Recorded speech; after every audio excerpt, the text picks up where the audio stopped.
This broadcast, presented by Squirtle and its partner schools, is not to be reproduced or retransmitted in any form. The content and descriptions on the platform may not be disseminated without the written consent of Squirtle and its partner schools. The thoughts and opinions shared on Squirtle's platform are those of the individual and do not necessarily reflect the views of the organization or its partners. Squirtle does not tolerate or condone hateful, bigoted, or divisive content. We want to thank our schools, advertisers, and individuals that have joined with us in our mission to build community around the local school.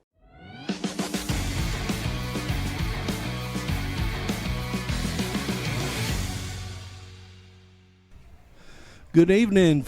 Welcome to Elgin, Oklahoma. This is Randy Kersey along with Shane Fisher and Stephen Carey, and we are in Elgin, Oklahoma, where the Bears are going to be taking on the Elgin Owls tonight. Bears have just finished their warm-ups and headed back to the locker room.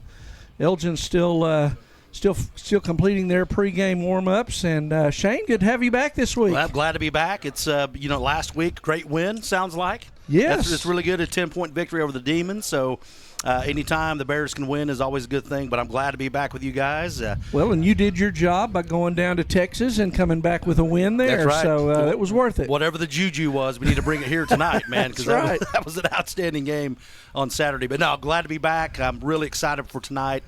Going to be a tough challenge, Randy. I mean, these guys are they're loaded, they're strong, they're physical. They got a lot of kids back. It's going to be a tough challenge tonight. Right. So 8-3 last year. They are currently 6-0. Have pretty much blown out everybody they've played this year. But from the Bears standpoint, we talked about this on the way down. This is kind of where they were last year. They had blown everybody out. They were 6-0. Yep. We kind of came in struggling, and so hey, the Bears are going to show up. Yeah, absolutely. Hey, we're going to show up and see what happens, right? Yeah, and it kind of seems like we have a little bit of momentum. I know we kind of let that one slip a couple of weeks ago with El Reno, but should be 3-0 in the district. Should be 3-0. Yeah. You got a little bit of momentum here. The kids seem to have some confidence at this point. Right. And I know the coaches obviously did a great job of game planning and so forth. And, a former Noble coach, by the way, is the head coach at Elgin now. So you kind of have that in play at this point. Chalmer Wyatt, great guy, but he's the head man down here now. So it's going to be fun, man. I'm really excited to see how these kids respond from last week's win. Yeah. Well, and again, like I say, last year Bears came in 2-1 in district play, just like this year. Elgin was 3-0, and we beat them 32-21 at home. And I think it kind of surprised us. We hadn't played great defense up to that point, and we did that night. So hey, let's see what happens. Absolutely. Right? It seems like we had. We always talk about getting off to a quick start defensively. Mm-hmm. Don't let them get that big play on the first down. It seems like we were able to keep them under wraps for a lot of the night. But, man, I tell you what, these kids, they got some big, thick, physical kids here, man. Trace Laura, the quarterback, a lot of snaps. The tailback, Matthew Lund, the kid's very physical, real quick kid. So, right. I mean, and then coming in, Ritzenmeyer is a sophomore, man, I think, who's good baseball player too. 210-pounder. So they've got their leading two rushers back from last year. Yep. Their quarterback is a 3-year starter. He's back from last year. And they've got some decent kids out there at receiver as well, although they don't throw the ball a whole lot. Yeah, well, and on the way down, you and I talked about, speaking of the pass, what were they last year on the throw? I mean, So against the Bears, they were 3 for 18. 3 of 18. So now they did have a long touchdown pass, but 3 for 18, and the Bears got in front of them and made them play from behind, and it kind of played into our hands. So hopefully Bears can do the same again this year. Elgin, of course, like we said, they've beaten everybody they've played, and they've beaten them pretty bad, but they haven't played probably the level of competition yet that the Bears have seen. Oh, absolutely. And that's what the case was last year as well. That is true. So we'll see what happens. And joined by Stephen Carey on the sideline. Stephen, can you hear us? I can. Hopefully you can hear me. Well, we lost him there. We are up. We initially heard him, but we're up. Can you hear me now? There we go. There we go. So Stephen Carey's with us on the sideline. And, Stephen, what are you looking for this week? Oh, just kind of going back to what y'all just were talking about. I went back and watched last year's game, this beginning of this week too. And I think, Randy, you mentioned it last year too, the they didn't play. They were blowing everybody out, so they didn't play anybody, really tough into the fourth quarter, and we started seeing them kind of gas last year. Yeah. When it turned into a third, fourth quarter game, we really wore them down and pulled away, and and their running game kind of fizzled, and then they just had trouble throwing the ball, which is not what they want to do or what they're particularly good at or hasn't been in the past. Right. So it kind of played into our hands. And again, another this is Thursday night, but instead of Friday night, but we got the win still. And tonight, so it's pretty windy. Yeah, windy day. I don't know what I know 20 mile an hour winds with gusts higher, I think, probably. It was howling today. Yeah, they're kind of this afternoon. They're kind of blowing out of the south, kind of to the north a little bit tonight. So that'll Yeah. Who has the ball, what quarter, and everything maybe. So right. And the last thing I have for you, Stephen, and you'll know this quite a bit, being a former wrestler. A lot of these guys, they wrestle down here at Elgin. So that they understand the pad level and the getting the hands low and the getting your weight low and driving through the tackle and what have you. But these kids are very physical, and we saw that last year. And you can kind of tell some of these linemen. Number 55, Keith Ferguson, he's 6'2", 301 pounds. I mean, the kid's very physical, but the wrestling DNA down here translates onto the football field.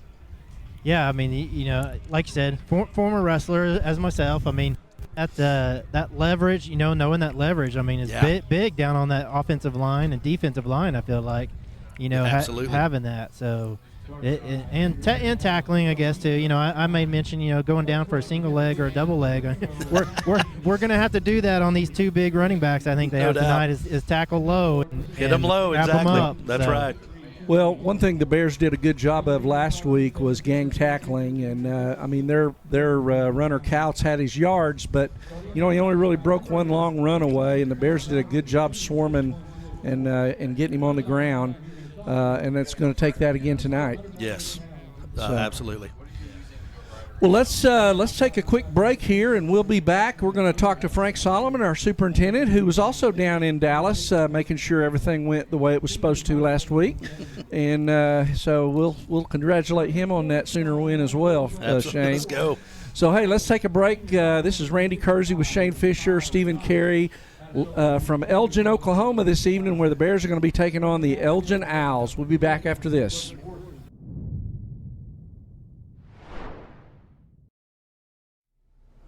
Hey guys, Nathan's Automotive, proud supporter of Noble Athletics.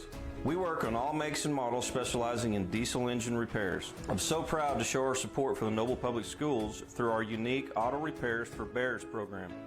Bring your car in for maintenance or repair and drop those repair receipts off at any school campus, and Nathan's will give back 5% of the totals to the Noble Public School system. We're looking forward to serving you for all your automotive needs. Go Bears! Support your school's booster club and get your business in front of thousands of potential customers. Talk about a win-win. Advertising packages start on this streaming station for less than $10 a game. Call 405-726-0835 or email adam@squirtle.com right now for more information. What would...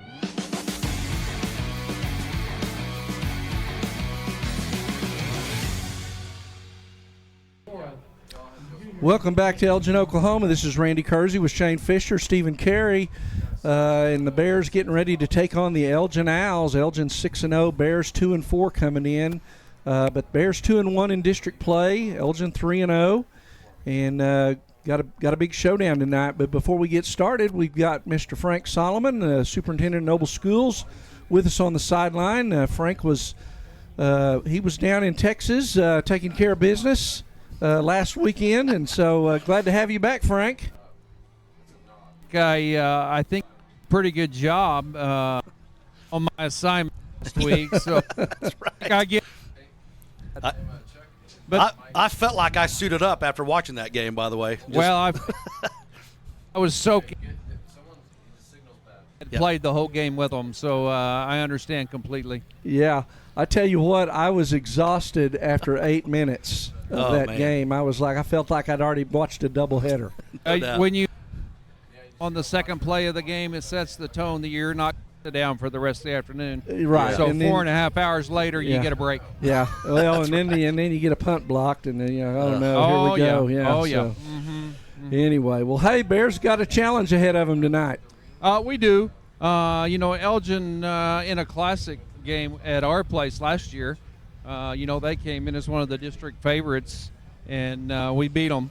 In another one of our classic, we're going to outscore you shootouts last year. So I'm sure they've got that score posted, in every kid's locker and in the weight room and everywhere else, and they've probably been looking at that. Right. They're in the driver's seat, in my opinion, to win the district. No, I agree with that 100%. Yeah, I think so. Yeah. But at the same time, I talking to Coach George earlier this week. They're kind of sitting exactly where they were last year. We're kind of sitting pretty much where we were last year. One more loss, but district play we were 2-1, and so we'll see what happens. Elgin at this point of the year, and this particularly came into play last year when it was hotter than it is right now. They hadn't played in the fourth quarter until they came to Noble. That's correct. And that was the difference in the game, in my opinion. And we wore them down. Yeah, it's a beautiful night down here tonight. I mean, it's not anything but got a little wind other than the wind. It's a perfect night for football. So yeah, it'll be hopefully another classic shootout again. Yep, there you go. Yeah, totally. Well, so fall break this week for Noble Schools, if I'm not mistaken. That's correct. We finished up the first quarter, and then today and tomorrow fall break. So it was pretty bare around all of our campus sites today. I found a few random stragglers, but there wasn't many of us. So were they kids just wanting to come and eager to learn? Is that what you were running into? I did not see any of that. Want to come play some video games? No, I mean, if it wasn't a football player, manager, trainer, I didn't see anybody else. I saw the band loading up around 3 o'clock. I did see the band, but that was at the end of the day when the band cheered Palm. They all got there to load up for the trip. But it was pretty barren. We had a lot of contractors. That's one of the breaks we get is. We get 4 days, so we had a lot of contractors on site doing various projects. We started a new roof project at KID. We're still working on our facility at baseball, softball. OEC was there to set their pole. We got guys working on camera systems. As you know, we continue to focus on school safety and security. We had our audit with Oklahoma Highway Patrol, OSBI. And, we're starting to implement some of the suggestions that they had for us at all the different. Yeah. Just a variety of things like that that were there. But it's one of the few breaks you have once the school year gets started to have a window of time to do a few projects. So we had a lot more workers than we did students or teachers. Yeah. Yeah. Nice. So, Elgin here is a community not all that dissimilar to Noble in terms of, just 10, 20 years ago, this was kind of a wide spot in the road. Yeah, I think that's a great comparison. Elgin is to Lawton as we are to Norman. Right. People move out of the bigger city and looking for a place, and they've exploded. Size, facilities, students. And obviously, it's translating to athletic performance. I know their softball team's playing in the quarterfinals of state today. Right. Wow. So they'll have a split. Some of their kids are coming back late. I don't know what time they played, but they were on the slate for today. So, yeah, I think it's very similar to us. And, I was telling somebody the other day, I went to the middle school to, do something this week, and I look up and there's 2 bulldozers on the north side, and they're clearing another section, not the one on the west side that's on fire that they've been burning off for 2 weeks. Now they're clearing the one on the east side. By the nursing homes? Yeah, south of the nursing home. Wow. Nursing home, and wow. Another example of the growth that's coming, and the problems it's going to maybe problems / good things that's going to create facility wise for us, right? Since we're already full and we have more coming. Yeah, Oh, just not necessarily a problem, but challenges. Right? Okay. Challenges. Challenges. It's going to be a short-term problem and a long-term challenge. How right. about that? Yeah, there Nice. you go. There you Yeah. go. Yeah.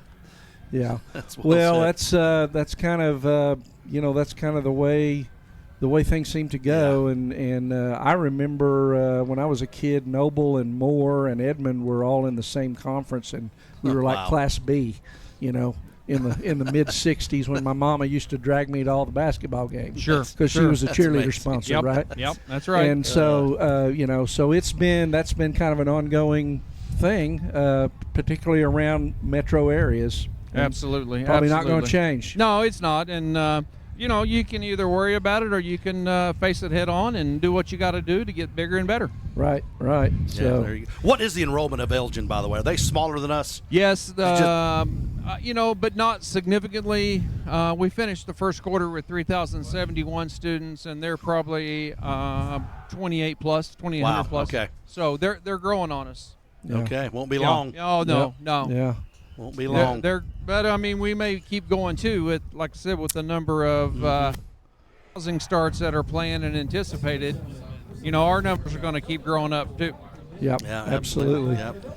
Well, Frank, I notice we're up here across the field from you, and looking behind you there, our cheerleaders are all wearing pink tonight. What's that all about? Well, that's without on a talk about a problem or a cause, and you're always afraid you're going to leave somebody out. But we have one of our employees that's a breast cancer survivor. Nicole Gray is one of our middle school counselors, and tonight's Pink Out Night. Oh, that's awesome. Someone else that has gone through cancer and is fighting or has won or kicked his tail. It's just a small thing that we can do to say, we hear you, we see you, we appreciate you, we stand for you, and it's our pleasure to be able to do that for them. Right, and some of the players I noticed too have got some pink, wristbands, T-shirts, different socks, different things on both teams. Yeah, everybody's got their own version of the regalia that you wear, from shoelaces on up. So, just and it doesn't have to be a big thing, but it's something that's meaningful, and we all have a way to show our support. Sure. bet. You And a bet. great family. Absolutely. Nicole and Nathan. And Nathan and I went to school together, and he's just a good man. And he's a great employee for you. And Absolutely. He's been a tremendous asset to Noble as well. So Absolutely. we love that family. You betcha. Yeah.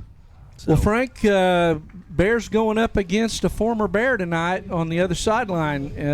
So what's your thoughts about the coach? And then we need your prediction.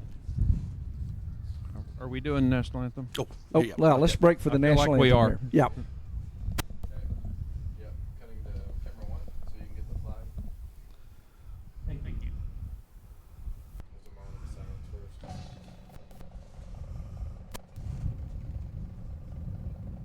Taking camera 2.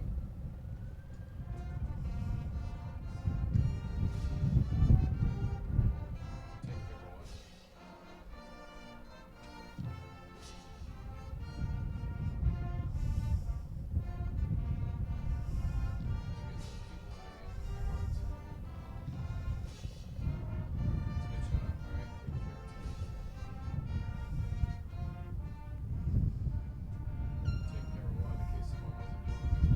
Next time, a close up of someone like that you have right in the face.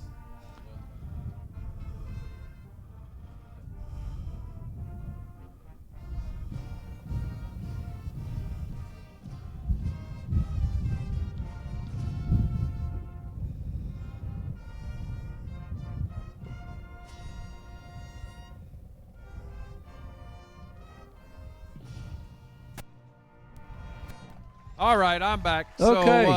So Chalmer Wyatt, head coach here at Elgin, and he was one of our assistants on our staff, and he got the opportunity to come down and be the head coach. And as an employer, a supervisor, whatever you want to call me, it's always exciting when you have your employees that move on to bigger and better opportunities. And so, I'm always happy for them when they have those chances to go spread their wings and take over a school or a program or whatever it is. Palmer has done a really, really good job. I went over to him just a minute ago, and, just watching his kids when they came out of the locker room, I'm going, oh, my God, they've got it going on. Yeah, they do. Obviously, he believes in the weight program, and kids have responded to him and his staff, and kudos to him for the job that he's done here in a very short time. Yeah, so. Coach Wyatt, he was, he coached Colin in junior high baseball for one season. He was a great man. I always loved going to those games and chit-chatting with him. He was a great guy. Sad to see him leave. Yeah, you hate it when you lose good people, but at the same time, when they're improving themselves and their situation and their opportunities, we'd want it for anybody. But, sometimes you can't be perfect, and I hate to tell him, but tonight might be that night. Well, so there you go. I feel like the Noble Bears, we travel well to Ardmore, and we showed up, against the odds and beat that team. So I feel like it's going to happen again tonight. So buckle your chin straps. It's going to be another shootout, and it's going to be 51-50 Bears. All right. All right. We'll take it. We'll take it. Is that first quarter half or first half or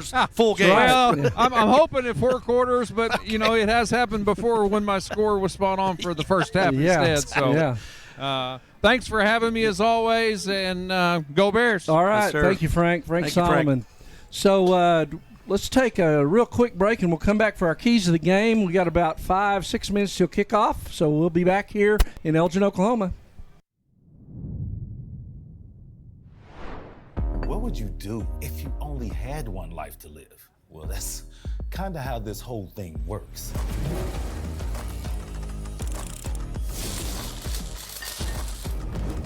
So bite off more than you can chew. Don't wait for someone else's green light. Go after what they say you can't. Oklahoma needs more doers, and doers don't wait. Get skilled, get paid.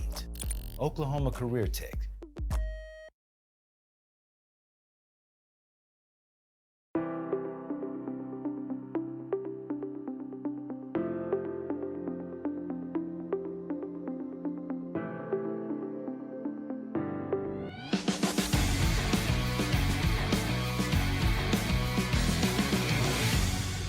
So welcome back to Elgin, Oklahoma, and the captains are heading out to the center of the field for the coin toss. Yep. And so, Shane, who we got for the Bear captains tonight? For the Bears, we have number 1, Joey Bear, number 12, Logan Kirby, and then man in the middle, number 55, that is Trevor Hand. Trevor Hand. For Elgin, it's Keith Ferguson, number 55, number 32, David Cardoza, number 9, Matt Lund, number 4, Michael Adesola, and number 0, Jack Angley. Okay. So we'll see if we can listen in on the coin toss here.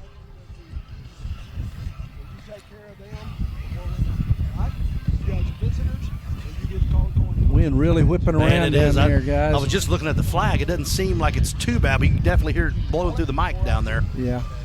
I was noticing the flags on the band for Elgin, and they were really, the flag folks were really whipping around. Bears won the toss and to choose to defer. So Bears win, and they'll defer, so Elgin will choose probably the wind here in the first quarter. Yep. And then you, we go defense? Elgin's going to take the ball. Okay, there we go. So they're taking the ball, so the Bears will have the wind. Well, you know what, Randy? So right out of the gate on defense, that will lead into the keys of the game here for us. Yep. We were talking about that throughout the week, but one of the keys of the game here, I think we got that, Dave's getting that pulled up right here, is going to be able to slow down the Owl run game, right? You got Trace Laura, you got Ritson Meyer, Matthew Lund. I mean, they got a 3-headed monster running that football, so it's going to be key for us to slow them down. I don't think you're going to be able to stop them, but we're just going to have to slow them down. Right, and, talking to Coach George earlier this week, that's what he said, they kind of just throw the ball so far just because they get bored. So they really haven't had to. Yeah, and so they're going to try to really, oh,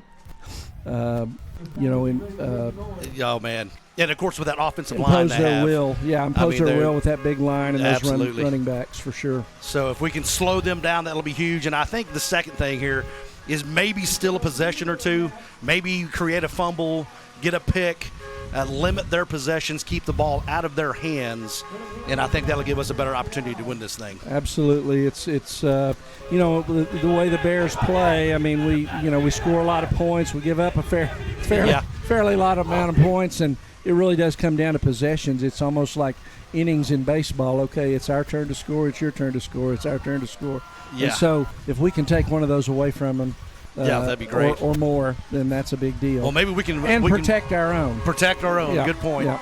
So, and maybe we can bring on our inner Arizona Diamondback tonight. What do you think? Hey, there you go. That sounds good. That sounds good. Yeah, I mean, boy, you talk about a team that's on fire right now. I tell you. And the Rangers. And the Rangers, man. Beating the number one Orioles. Absolutely. Yep. So maybe we can just kind of get a MLB nod here. And the Phillies are about to do it to the Braves, which I did not see coming. But no doubt. So that will be good. So here we go. It's going to be a fun night, guys.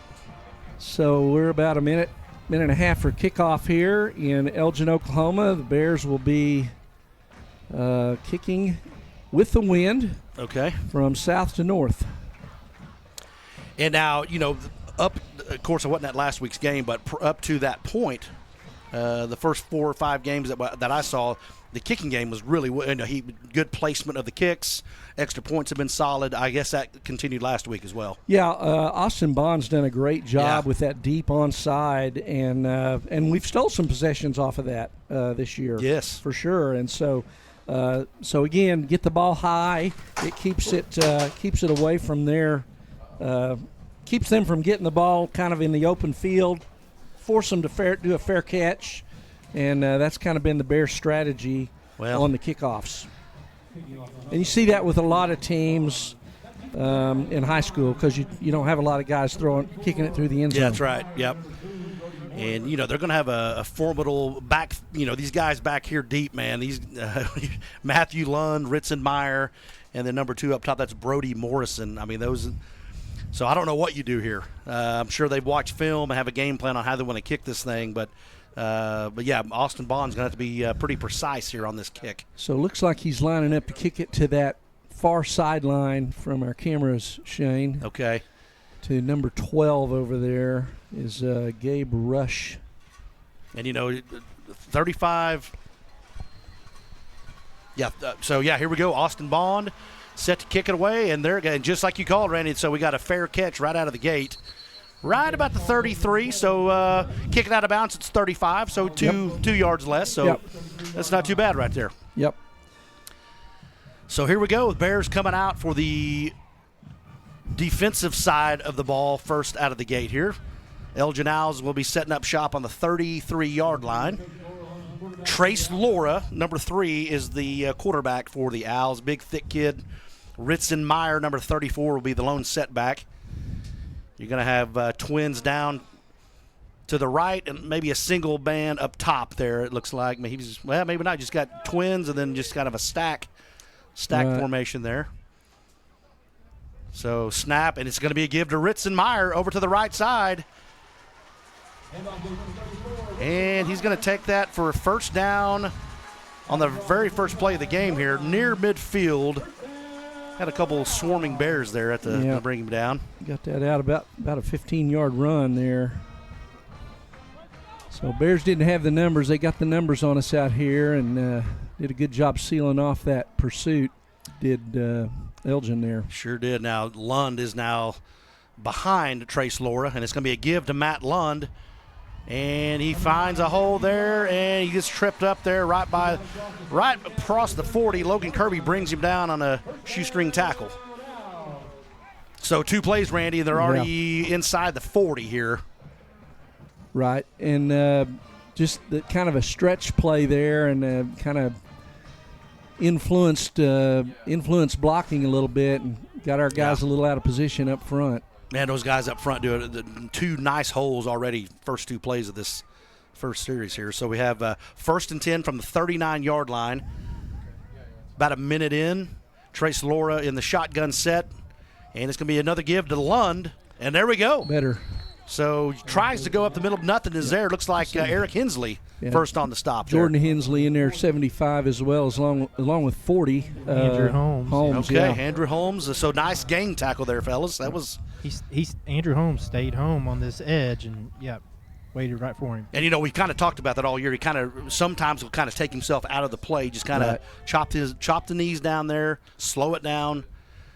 Going to be another give to Lund up the middle, and he finds a hole outside. 10-5 touchdown, Matthew Lund. Elgin Owls score first. So that's a 38-yard run there. And, boy, that opened up. And then get to that second level, and we just didn't have any pursuit, Shane. Sure did not. And once again, you got to give credit to the front there by the Owls. Just created a nice running lane. Nice little cutback, too, there by Lund. Right, yeah. Yeah. So that'll bring in the extra point try here for the Owls. Ball is down, kick is up, and it is good. So there you have it. The Owls strike first, lead this thing 7-0, 10-16 left in this first quarter. So we're gonna have to buckle down here. Yep. Try to slow them down, Randy. Yep. I don't know. That's gonna be a long night if we don't. There's going to be some do-better talks over there. Somebody's got the linebackers at the 20 down there having a fairly frank discussion for the Bears. One of the coaches there. Yeah. Is that Coach George? It is. Coach George kind of letting them have it a little bit. He's well, they're just going to have to, get to the line of scrimmage and just, like we said, go low. Do the best you can. Fight your way off those blocks. Right. And they got to scrape. Those linebackers have to scrape and pursue and fill those holes. And the D linemen have got to try to tie up those big offensive linemen and keep them from getting that second level, which is exactly what they did. Yeah. On 3 of those 4 runs. Yeah. So 4-play drive there for a touchdown. So that will bring on number 8, Gabe Dittmeyer for the Elgin Owls. Connor Lane, Logan Kirby, and Bryson Carey back deep for the Bears here. Going to be kicking this ball into the wind. So kind of as you had mentioned earlier, might look for one of those little kind of a deep onside maybe. Right.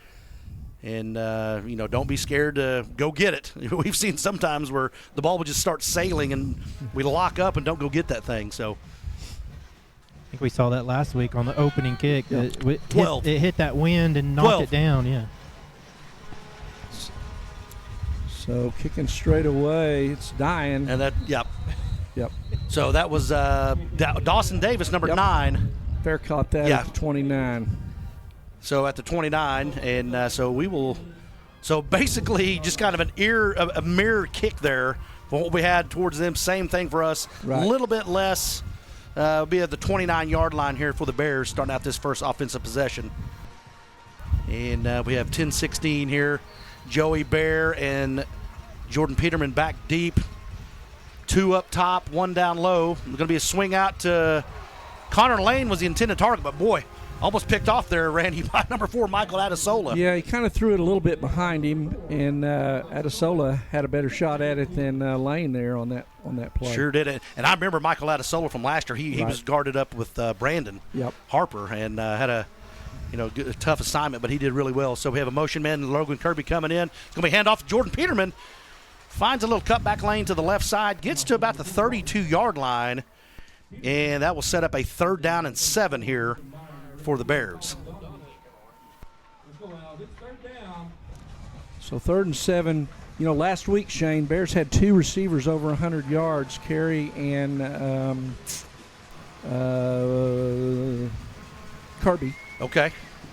And then Trevor Rudd had 2 touchdowns. So did a good job spreading the ball around last Mr. Touchdown. Week. Yeah, Mr. Touchdown. So here we go. We've got a shotgun snap. Joey Bear rolling out to his right. Oh, boy, he throws the ball. We might have an intentional grounding here, guys.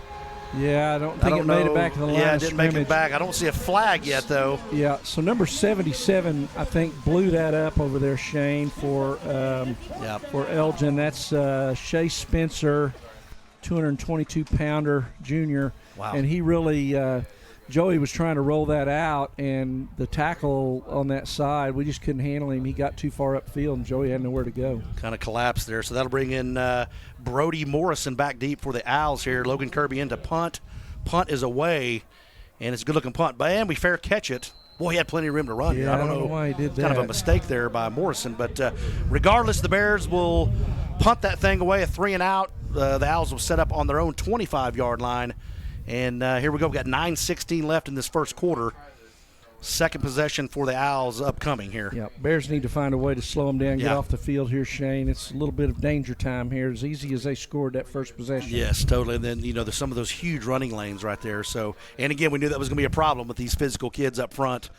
And you just got to go low here. Just get scrappy, get physical, scratch and claw here. So we got Trace Laura in the shotgun. We got a motion man coming in.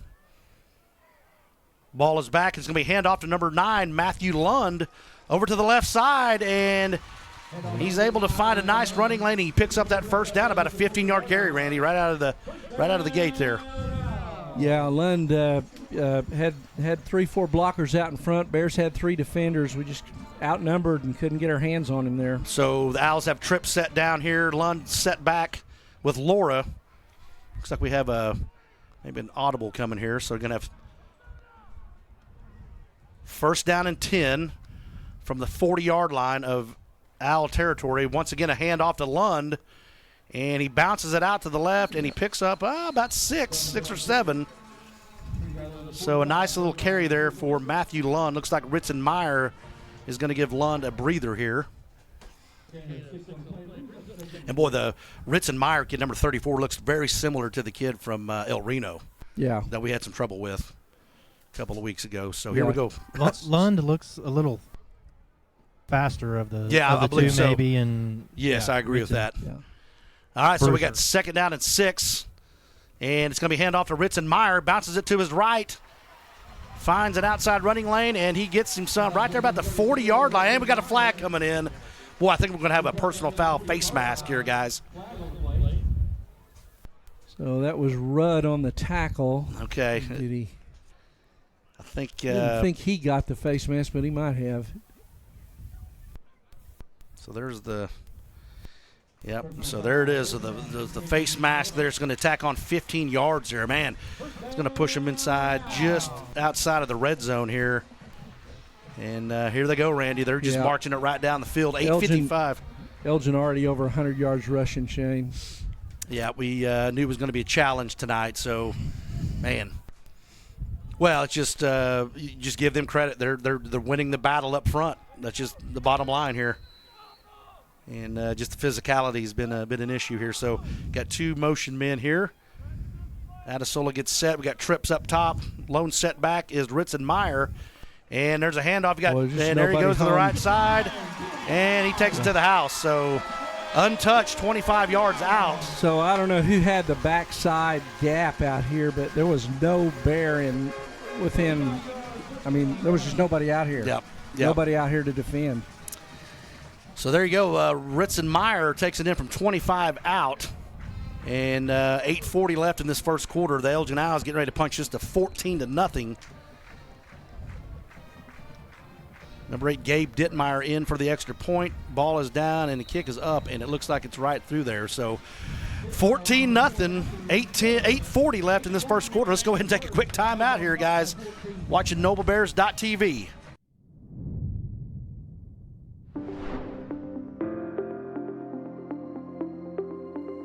Is it time for your school or business to purchase a new phone system? Give the experts at Versatile Networks a call. In most cases, we can provide a phone system with brand new phones for less than your current monthly bill. Call us for a free quote today.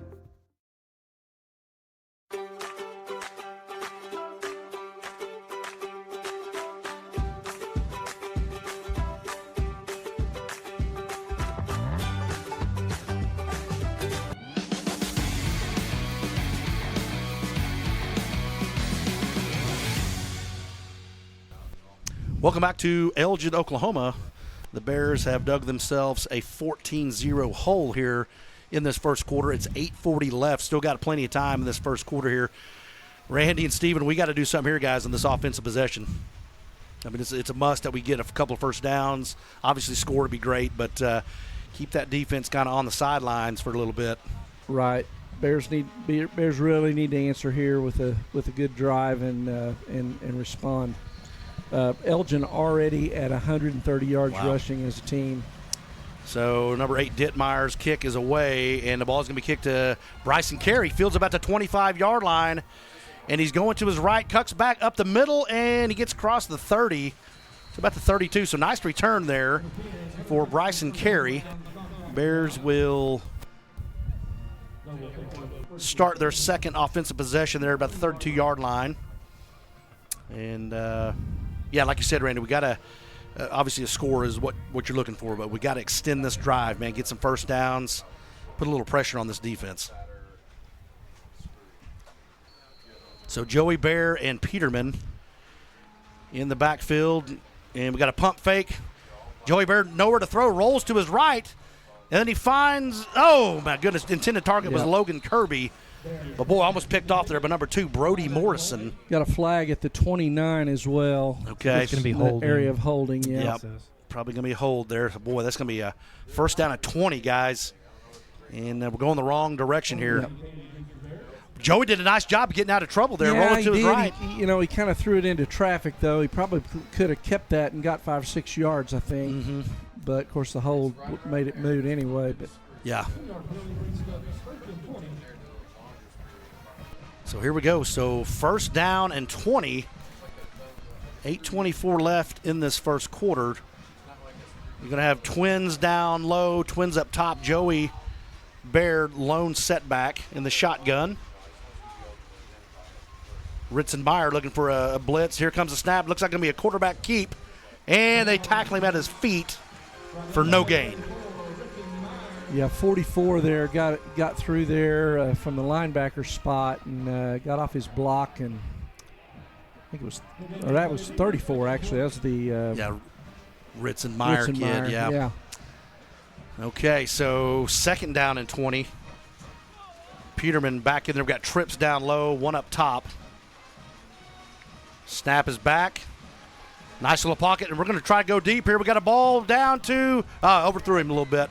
Kind of had the wind. Oh, here it comes. We got it. Wow. I think we got to bail us out of there. I think we got a break there. I don't think that ball was catchable. No, I agree, guys. But hey, we'll take it, right? You bet. We'll take it. Yeah, he gave lane. I don't know if the ball was catchable either. Yeah. Yeah, here's the replay. So we got a replay here. Yeah, so nice pocket here for the Bears, and then there's the pass. Boy, yeah, I don't even think he touched him, guys. Oh, no. Yeah. Did they pick it up or did they give it to him? Okay, they gave it to us. Well, they gave us the penalty, and that should be an automatic first down. That's what I thought, yeah. So move the chains. So as it stands, I guess 2nd and 5? That's what they're 2nd and 4, so. Well, I guess so. All right, so here we go. So that moves it up 38-yard line. Joey Bear gets a snap. He's going to be handing off to Peterman. Cuts back to his right, and he's going to be short of the first down, about 2 yards, right about the 40. So we tried a little cutback there, but just kind of caved in on him, and he picked up a yard. You know, the Bear offensive linemen are not getting off those D linemen and getting to that second level like Elgin's doing. That's right. Yep. That's the difference there. So here we go. So it's going to be a big third down here for the Bears. 3rd and short from the 39-yard line. Joey Bear rolls to his right, gets a block, finds him. Oh, tipped. Yeah, Ritzenmeyer did a nice job of tipping that thing. Yep. So that linebacker spot dropped back in that little hook zone there, and guarding against that deep end there, which he was there. Yeah. I think he's trying to get to Kirby there, and but Ritzenmeyer gets back in there and gets his hand up. And he kind of had a little tunnel vision there too, guys. So this will bring up Logan Kirby's second punt of the night. 7-11 in this first quarter. Ball is punted away. Nice punt. Good punt. Let that bounce. Oh, great punt there. Boy, Logan Kirby has been fantastic on the punt game this year, guys. Yeah, he has. Good job there, pinning him inside the 20. We'd rather not him be that. Well, that's absolutely. He's getting too much practice tonight, isn't he? So the Owls will get the ball at the 19 in their own territory here. They lead this thing 14-0. 7:03 left in this first quarter. And they trot out onto the field. Let's go, D. So now this is kind of an interesting set. You got Trace Lord, the quarterback, split way out left. Ritzenmeyer is the quarterback with Lund deep. So it's going to be give to Lund there. Moves to his left, bounces it out. We do have a flag down, so I think this is coming back. Going to have a hold here. Yep.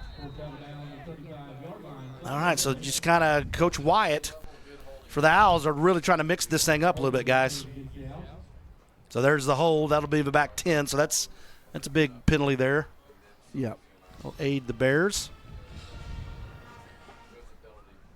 You know, a lot of running teams pack it in. Like, you know, last week Duncan had their best success in the double tight, kind of packing everything in there.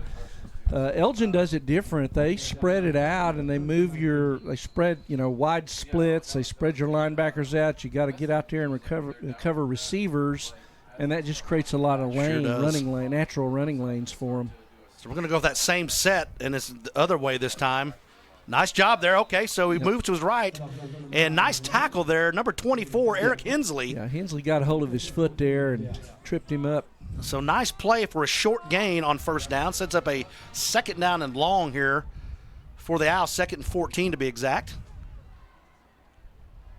And they're still going to roll with this, put Laura out wide. Ritzenmeyer in the shotgun. Matthew Lund set up behind Meyer. And it's just going to be a quarterback keep with Ritzenmeyer. And we bring him down just across the 20 here. Good job in there. Nice job. Number 20 and number... I think it was Andrew Holmes again there. Holmes and... Connor Franks. Franks and Holmes in there. Okay, very nice. So good job, Connor Franks and Andrew Holmes. 3rd down and 8. 3rd and 9, excuse me. We have 5:57 left in this first quarter. Laura back in at quarterback. This is big down here, guys. If we can get a stop here and make a punt. You get off the field with the defense for sure. Looks like a run blitz. Oh, there's a hold. All right, there we go. So so as you had mentioned, Randy, the 3 of 18 last year, they go to it tonight and they don't, not even close again. Yeah, make them throw the ball if you can. That's why we gotta find a way to stuff those run lanes up, Shane, and force them to throw the football. It's what we did last year. And that's what won us the ball game, basically. That's right. So here we go. So Bryson Carey back deep, standing on our 45-yard line. I can't tell what number it is back to punt this thing. But the ball is back, and the punt is into the wind here. Oh, get away. So the Bears, we got a nice bounce there. So they're going to have tremendous field position here. About the 41, Randy, here, setting up shop. All right. Good job. Let's go stick in the end zone here. Yeah, 3 and out is huge there. So there we go. So we stole a possession right there. So we got one back. So now we got to put some points on the board right here. Put a little pressure back on the Owls here. So the Bears coming out. They will start in Elgin Owl territory, 41-yard line. And here we go. We have 5:34 left in this first quarter. Elgin is up 14-0. Kind of got a stack set here. And we're going to throw it again. Oh, man. Yeah, he wasn't open. He threw that into traffic. Yep, sure did. Peterman was the intended target there, 21 for the Bears. Gosh, number 23, Andre Crabtree. I mean, that's 2 almost picks there for the Owls. Yeah, you know, Peterman was open just briefly, but he just a little late getting him the ball, and 23 was able to get back there and get in the way, and lucky he didn't get picked off. Gosh, Randy, I'm Bears with you 0 for 5 through the air right now. He has plenty of lanes to run here, man. Just go, take it up. Oh, we got an unblocked guy up top here. Yeah, Crabtree coming off the edge. So we try to quarterback. Yeah. Direct snap to Bear. He keeps it up the middle for no gain. Yeah. Maybe just a little bit of a gain, but it's going to be a 3rd down and 10 here. 5:10 left in this first quarter, and we need to move the chains here, guys. Yeah, you got Adesola and Logan Kirby down here matched up, so that's you got a slant there. There it is. Oh, that was Connor Lane. Just nowhere to run, nowhere to throw. They brought the house there, Shane. Sure they did. were blitzing. Looks like they only had 3 guys back defending the pass. Everybody else was coming and just overwhelmed the Bear offensive line. Yep. That's where you got to get that ball out quick. Yeah. You know, you see that many guys coming, somebody's open. Yeah, that's right. But your receivers have to see that too, and they have to check up, right? Sure. Yep. They may have to come off their route that's called to turn around so that you can get rid of the ball. All right, another good punter. Oh, get down in there. Oh, good. Oh, well, you got to grab it. Oh, did it not touch him? It did touch him. I think it touched him but right you about have to the stop the ball. Okay. You have to control the ball. As soon as it touched him, he thought it was down, and he let it go. That's laying there. Man, that's kind just of a tough not break. knowing the right thing to do there. You've got to control the ball. It bounced off of him. You had plenty of time to grab it. Sure did. And it would have been down there about the 7. Okay. But he let it roll on into the end zone. I just don't think he knew. Looked like that's what the referee was kind of explaining to him. Yeah. All right, so they'll get the control it. ball. The ball rolls into the end zone. They set up at the 20-yard line. And here we go, Trace Laura and Lund. Back deep, 2 down near the Elgin sideline. And there's the handoff to Matthew Lund. Moves out to his left. Man, and he does a great job of they're trying to go low there, but he just kind of, stiff-arming them. And he picks up about 9 there. Stepped out of that tackle attempt by Kirby there, and you go low, but you kind of got to clip him there at the knees or so. Mm-hmm. He's kind of going a little too low. Yeah. So there you go. So a 9-yard carry there for Lund on first down sets up a 2nd down and 1. 88 coming in motion here. Adam Eaton, and it's going to be give to Lund. He cuts back left. Still on his feet, and he's brought down right about the 44-yard line. And there they go. Move the chains there. We talked about going low. Seth Wilson had a shot at him, but he came up and tried to go high on him. Yeah, and I think that's where that physicality comes in, guys. I mean, just you can kind of tell Seth Wilson 110% every time, but just sometimes you're just physically just outmanned. Yeah, Lund 102 yards on 8 carries, man. Guys. So Ritzenmeyer is going to give him a little breather, and here we go on a pass, and we got an open man, and he overthrows him. Intended target is number 2. That is Brody Morrison, and Standridge defending there. Yeah, good coverage there by Standridge. So we'll take that. I mean, there they go. So the things that they're obviously trying to get that pass game going, but do a nice ball, but it's just not their bread and butter, guys. Right. I mean, it's why not try it? I mean, when you can gain 10, 15 yards on one first down play. anyway, yeah. Well, right, and Elgin got knocked out of the playoffs early last year, and they're going to need to throw the ball at some point. I'm Good sure point. Yep. with the idea they think they can go a long ways. Oh, and, let's stay home. Oh, good. Oh, he cut back. So he's give to Ritzenmeyer. Oh, nice tackle there by Logan Kirby. Brought him down right about 2 yards short of the line to gain. So there'll be a 3rd and short here, guys.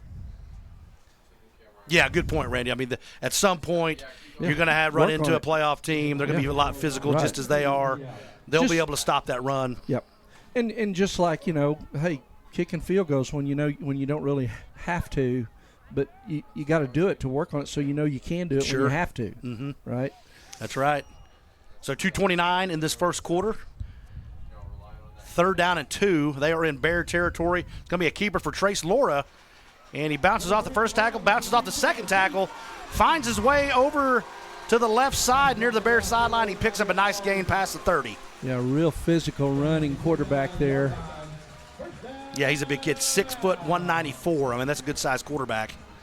Kind of looks like Ellinger a little bit. Yeah. So here we go. We got trip set. It's going to be give to Ritzenmeyer over to the right side. And another to cut back lane. And he's going to have another first down, fellas, inside the red zone. So that'll be about the 18-yard line. Ritzenmeyer kind of hobbling off here. So Lund checks back into the ball game.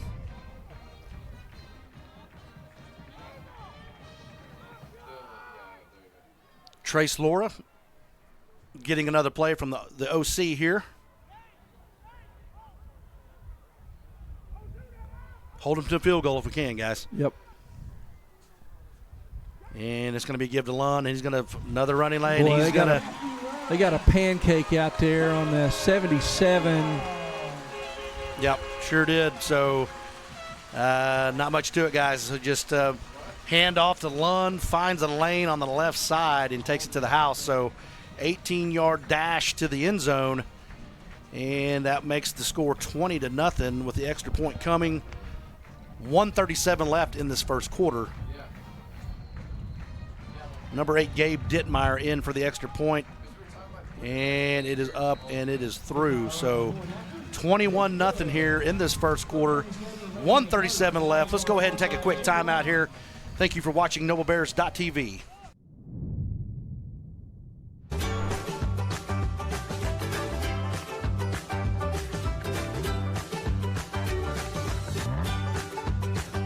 Stream with Oklahoma's #1 high school streaming service, Squirtle.tv. Find out more at Squirtle.com/stream. At Maples Nixon Diesel Horse, we've helped a lot of people, and our goal was to treat each and every person like a friend. And as a friend, we've got your back, always. We understand what you're going through. Being lawyers is what we do, but it's not all that we are. We care. We'll stand beside you throughout the entire legal process, not just as lawyers, but as your friends. We are Maples Nixon Diesel Horse, and we are here to help.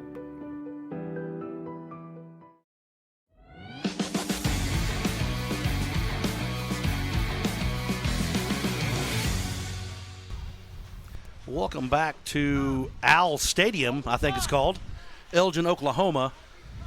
Elgin Owls lead this thing 21-0. We have 1:37 left in this first quarter.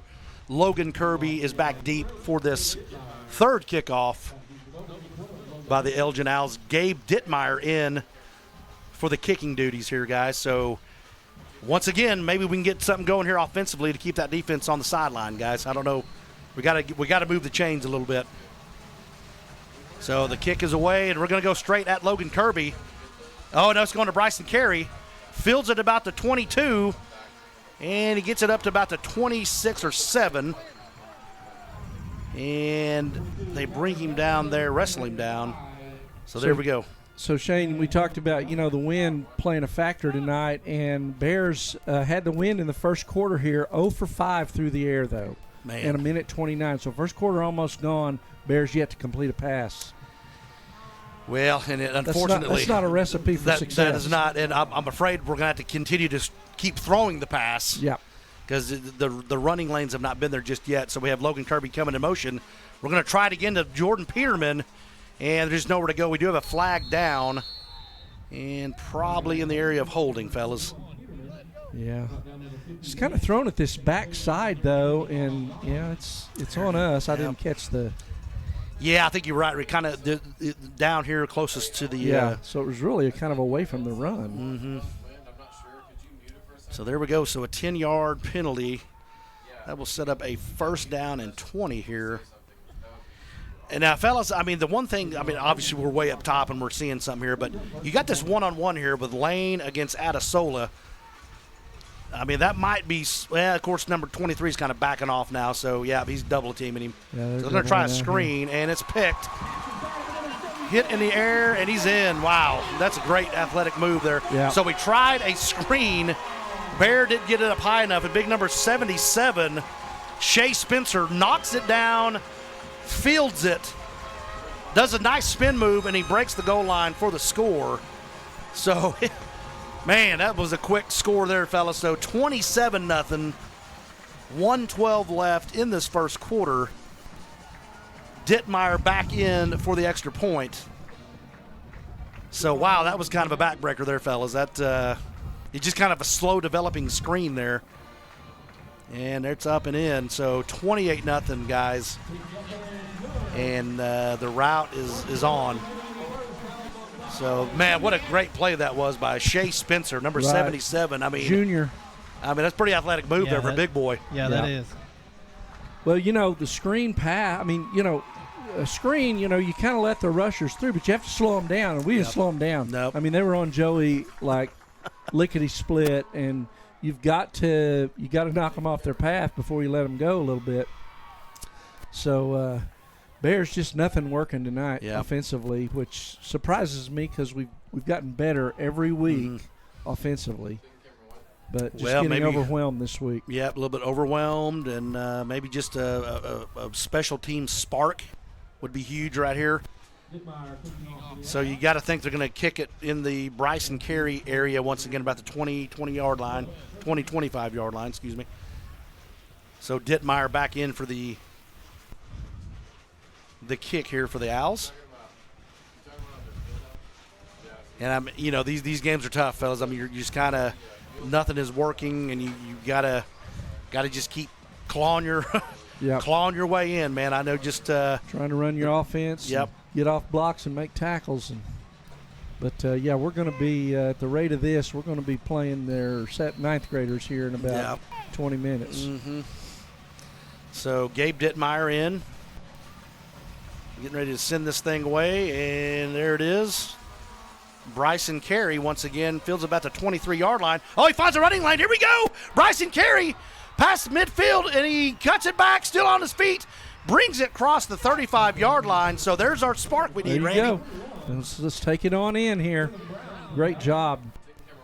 Man, he did a great job of filling it, slow playing, and then boom, getting right up the middle there. Right. Or right on the edge, I'm saying. He found a little run lane there. That was nice. Found a crease and really ran between two unblocked defenders, just kind of shot through them like that was a bullet there. That was nice. And if their kicker doesn't have the angle on him, he's gone all the way. But man, so great job, Bryson Carey. So here we go, first down inside the 35-yard line, Elgin Owl territory. Snap is back, and it's a keeper for Joey Bear. Finds a little run lane, picks up the first down, and he is inside the 15. So nice carry there on a quarterback keep around the left side. So well done there by Joey Bear. So they had a huge blitz there, Randy, in that if he would have given that to Peterman, that would have been a bad decision there. Man. So there we go. Made a nice cut about 5 yards into the secondary there to take that on down for about a 20-yard run. So first down from the 15. Bear rolls to his right. Oh, he has he had Connor Lane running right there. He sure did. Sure, he just almost missed him. Threw a pick. He missed it. He was open and he waited and lucky didn't throw that. That's right. A pick right there. That was into traffic again. So he's trying to force it in there a little bit too much. Who was that Rudd in the end zone? I couldn't see who. Kirby and Lane was back there too, right on the goal line. All right, so second down and 10 from the 15-yard line. Bears are in the red zone here. We're going to have twin sets. Joey Bear and Peterman back deep.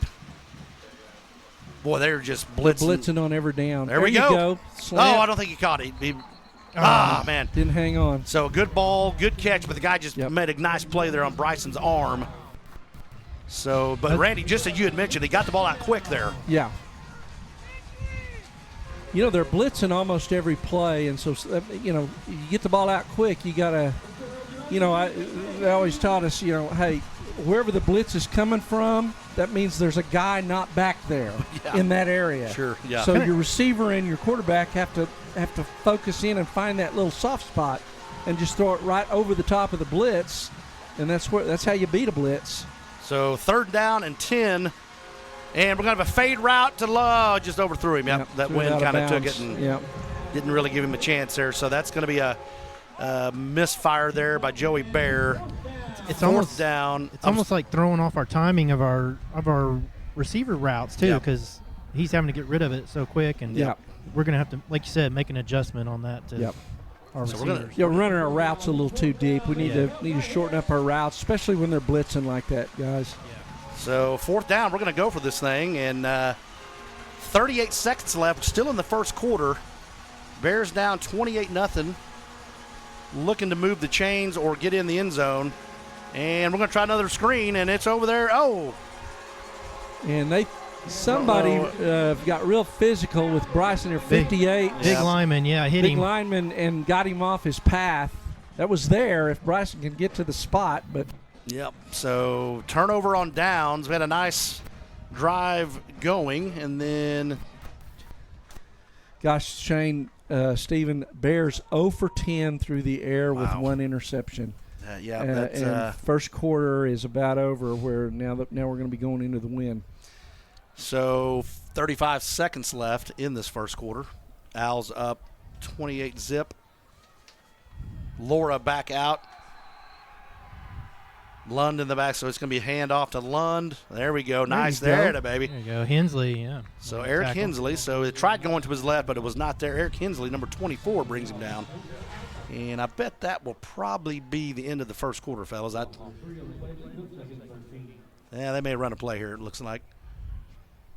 So. Yeah, they're not in a hurry. Okay, yeah, they're not in a hurry. So here we are. That will do it in this first quarter. Got about 10 seconds left. I'm going to let that run off. So that was a rough start, guys. So let's go ahead while this clock is running down. After one, the Bears down 28-0, heading into the second quarter. Let's go ahead and take a quick time out here. Thank you guys for watching NobleBears.tv. The AMG team is based in Oklahoma City and delivers your organization revenue enhancement through a combination of data science, innovative marketing, and business automation. We think like owners and behave as long-term partners. Delivering measurable results for nearly 20 years has made the AMG team known for our ability to efficiently and effectively execute objectives. We're ready to help raise your organization to a higher level of success, so visit us today at theamgteam.com.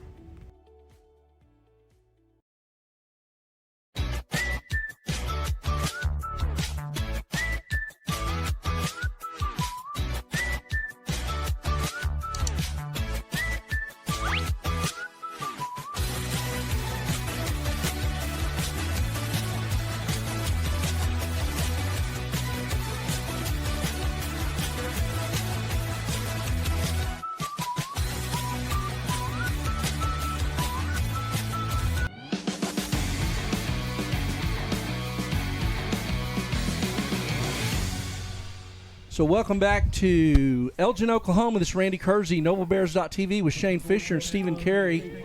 It is 2nd and 13. Elgin leading the Bears 28-0. And they come out 3 split to the left. And motion out here, and it's a swing pass out here to Lund. Gets a block. Breaks a couple of tackles. Drugged down there by number 20, Franks. But not until he gets... Almost gets about 12 yards on that. Boy, that was a great block by number 58, Jace Williams. Little swing pass to Lund.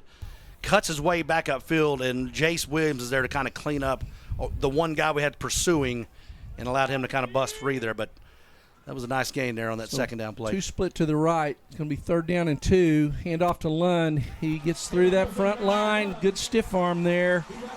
And runs over. Yep. So a again man there, and just power running, stiff arms. Number 5 to the Rudd there, about the 35, and then finishes that run on. That's what you want your running backs to do. Well, and of course, it all starts up front with this offensive line. They really have a nice running lane, and then you have a physical tailback that's able to clean that up. So stepped out of bounds about the 42 there. Another handoff to Lund, and he weaves his way upfield all the way down to the 36 for the Bears. And man, they're just overpowering they sure guys. Are. That time it was Andre Crabtree leading the way. Matthew Lunge is going to kind of follow his blockers there. And you have some really physical athletes out there just really getting after it. So another 23 yards on that carry. So I can't see what happened here. Did he set the record for rushing here? Is that what? Yep. 4,300 yards in Lund's career rushing for the senior. 152 of those tonight, Shane. Yeah, so he's at 152 yards on 13 carries tonight. And not finished. So you're saying Noble is in the record books now twice? Well, I think for his career, But he did get the yardage against us in that game. But Oh man! But guys, it's just nothing. Just a good old fashioned. Just So we're stronger than you and we're faster than you. So here, come get this. And well, it's we talked about over the break. This is kind of an example of maybe Elgin just won the weight room. This last year, sure did in the off season. Yeah, because they didn't do this to us last year. I mean, they ran well, but Lund had 100 yards. I think he had 111 yards for the whole game. Was at 152, and we're just barely into the second quarter tonight. And their offensive line is they're big.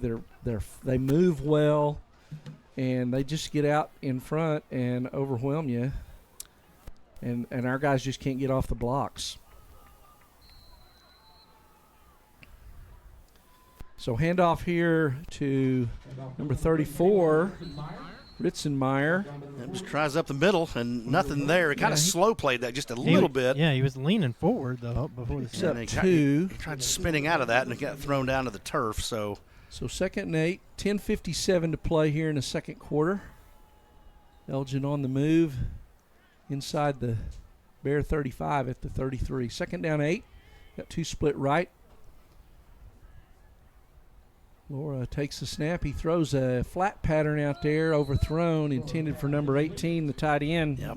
So a little, just kind of a swing pass to the tight end, kind of overthrew him. Yeah, Colin Donnelly on the intended receiver there. And again, if you can make them throw the ball, Shane, which is what we did last year. Yep. They're clearly trying to establish some kind of a passing game.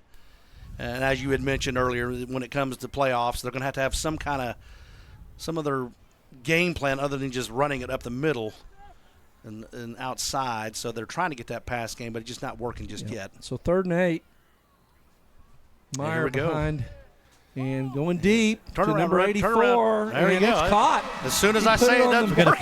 We got a flag down here. Oh, do we? Put it on the money. Had one-on-one out here. Number 84 on that catch. That is Trayvon Crabtree, and he beat Trevor Rudd deep there up the sideline. Oh, they got a hold, so we dodged the bullet, guys. Yep. So they're going to call that back. Well, I'm just going to shut up about the pass game now. Well, he kind of put that one where he needed he did. to. But he didn't. That was a good ball. Well, I mean, even and Rudd had pretty good coverage. Just got to turn around. Yeah, Trevor was about a half a step behind, trying the best to catch up, and he just didn't get turned around. Well, it's coming again. They're going to throw it right here again, so be ready. Yeah, so 3rd down and back to the 43-yard line, so that's going to make it 3rd and about 18. You notice, too, their quarterback, his ankle or something is that's a false start? I mean, no, they're going to try a screen. So screen pass out to Meyer, and he puts a move on. Bears having trouble getting him down. They can't get him down. He breaks a lot. What has... They blew the whistle for some reason. Helmet came off. Oh, a helmet came on. Number 55's Well, hat you don't came blow off. the whistle, do you? I don't think so.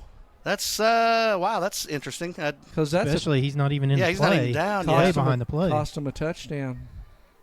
I don't know what legal man downfield. Legal man downfield, so it wouldn't have mattered anyway because they had an ineligible lineman downfield on that.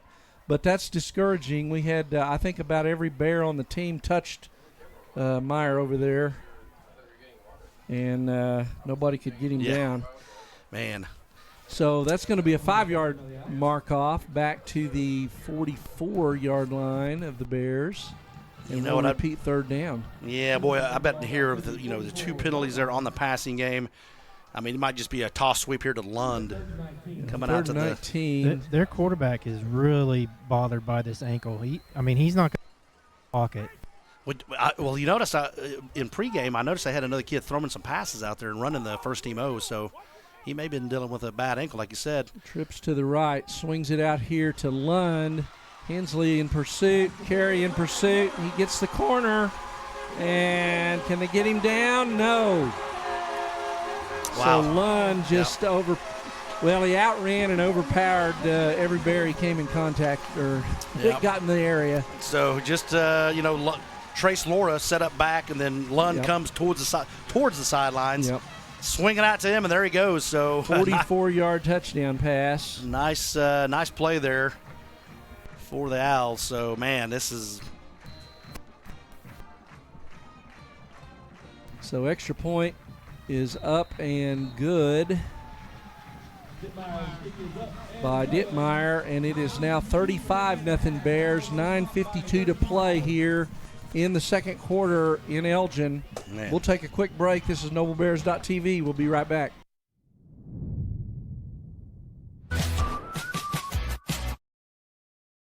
Dr. Matt Dieselhorst at Dieselhorst Sports and Orthopedics can help you get game day ready. Dr. Dieselhorst works with athletes of all ages, taking a coordinated approach to accelerate return to play and maximize athletic performance. His work with pros in sports training, injury prevention, bracing, functional rehabilitation, and imaging works seamlessly with his medical and surgical expertise. Get started by going to Dieselhorst Sports and Orthopedics. Let Dr. Matt Dieselhorst get you back on the field, backing all Oklahoma athletes on the field and off.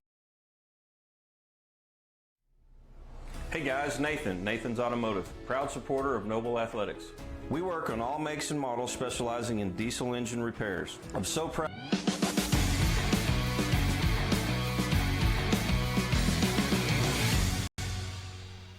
So welcome back to Elgin, Oklahoma. The Bears trailing 35-0 here with 9:52 to play in the second quarter. And Shane, Elgin's kind of had their way. They're just whatever kinda, they want to do. They've done it. If they want to swing pass, they got it. They want to toss sweep, it's there. And you'd been mentioning it all night, just the physicality in the weight room. You can tell it's a glaring weakness on our side versus what we're dealing with right now. These kids are very, very strong, very physical, and so it's kind of a. They're bigger than us and they're faster than us. Yep. And they're a great team. Let's don't don't forget that. I mean, they're really, really solid, and so kickoff to Kirby takes it about the 12, and he's up to about the 32 before he's brought down. So 20-yard return there. Bears will set up shop with 9:46 to play here in the first half. And Bears looking for their first pass completion, guys. Steven, can you believe it? No, not not your typical Noble offense that we're used to seeing. Yeah. No. The only ball that has not hit the ground that we have thrown was caught by number 77 for their team. And guys, we're better than this. I mean, I refuse to say that they're this much better than we are. I mean, we just handoff got up the middle there, 77 there again, along with a swarm of Elgin Owls. I kind of thought we might see some subs coming in, but gain of about a yard for Peterman defensively here. Yeah, they're just kind of. So second and 9. Yeah, they're getting off their blocks and just overpowering us. So 2 split right, 2 left. Bear rolls to the left, pulls up, throws, and that ball's caught by. That was Logan Kirby there. Over there on the sideline, right at the marker. I don't know if they're going to give it to him or not. Lane at the, sorry, Connor Lane. Yeah, number Connor 4 Lane, there. Okay. That was a nice job. Bear rolls to his left and kind of a stop route there for Connor Lane. Good pass, good catch. So manageable third down here, Randy. About a 9-yard completion there. Nice ball, good catch, guys. So 3rd and 1. Bears need to move the chains. Looking for our first down, and there we go. All right. Peterman up in there. He gets about. They're marking him about a 2-yard run there. He gets up to the 40, about the 49 or 44-yard line. Just a direct snap to Bear, hands off to Peterman, moves to the right side and picks up 2. All we needed was 1. So move the chain. So that's a good positive play there, guys. So Bears got Joey Bear, empty backfield, 2 split left, 3 split right. So trying to spread out the Elgin Owls, and they're coming on the blitz. Pass out here to Carey, and it's, it was kind of high and behind him, incomplete, so not accurate there. Gosh, and had it been accurate, I don't think he was going anywhere. Yeah, Number 6 for Elgin was really bearing down. That's Peyton Christensen on defense. Yeah, absolutely. So probably a good thing you didn't catch that one, to be honest, because we'd have lost 5 or 6 there. So we're trying to get that ball out quick, like you had mentioned, and then let our receivers make some plays with their legs. So trips right, kind of stacked over here. Bear back to throw. Throws over to his left. All right, good Another catch. completion over there. Connor Lane once again. Lane for about 5.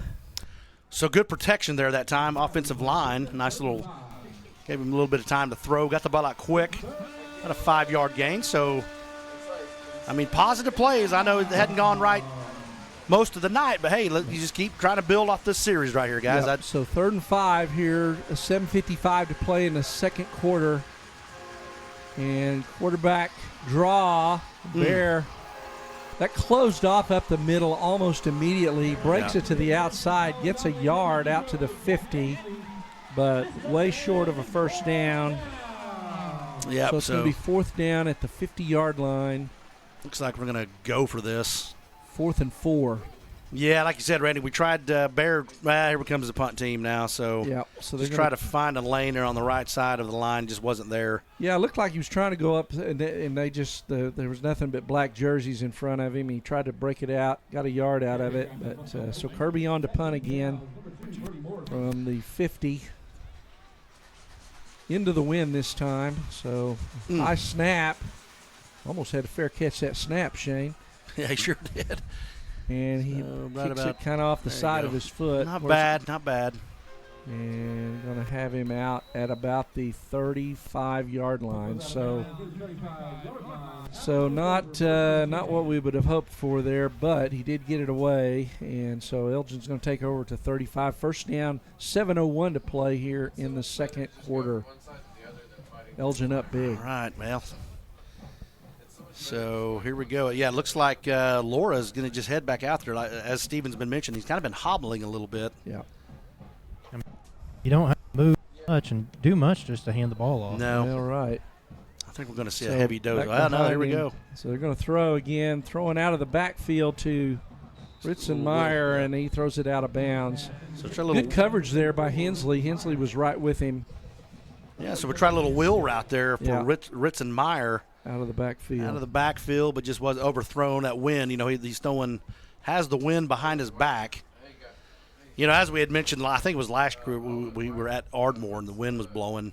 And sometimes it's easier to throw into the wind, believe it or not, because that ball would just sail on you. Right.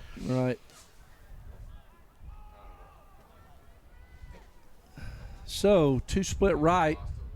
Ritzenmeyer behind Laura. Handoff to Ritzenmeyer up in there. Had a double team on the backer over there, Connor Franks. Flag down for a hold. And so out he's here on the edge. Brought down all the way down to the 37, but Steven said we got a flag at about the 48. So it was about 12, 13 yards downfield. So they're going to mark it back from there. So it's going to bring up probably about a 2nd and 7 or so, guys. Man, just get that ball out to Ritzenmeyer and let him go. And we're just having a hard time bringing these guys down. Yeah, Ritzenmeyer 82 yards and Lund 152 yards here in the first half. 6:46 to go. Yeah, he made a good cut out here to get to the outside. 2nd and 3. Like Randy said, they got caught cheating. Yeah. Is that a new battery? All right, so 2nd and 7, and Elgin a little confused on got a guy running off and a guy running in late. So 2 split left, 1 to the right. Back to pass is Laura. He rolls to his right. Got a lot of time and throws it out of bounds. So good coverage there downfield. Nowhere to throw the ball. Laura rolls to our sideline, just throws the ball away. So nice coverage there by the Bear secondary.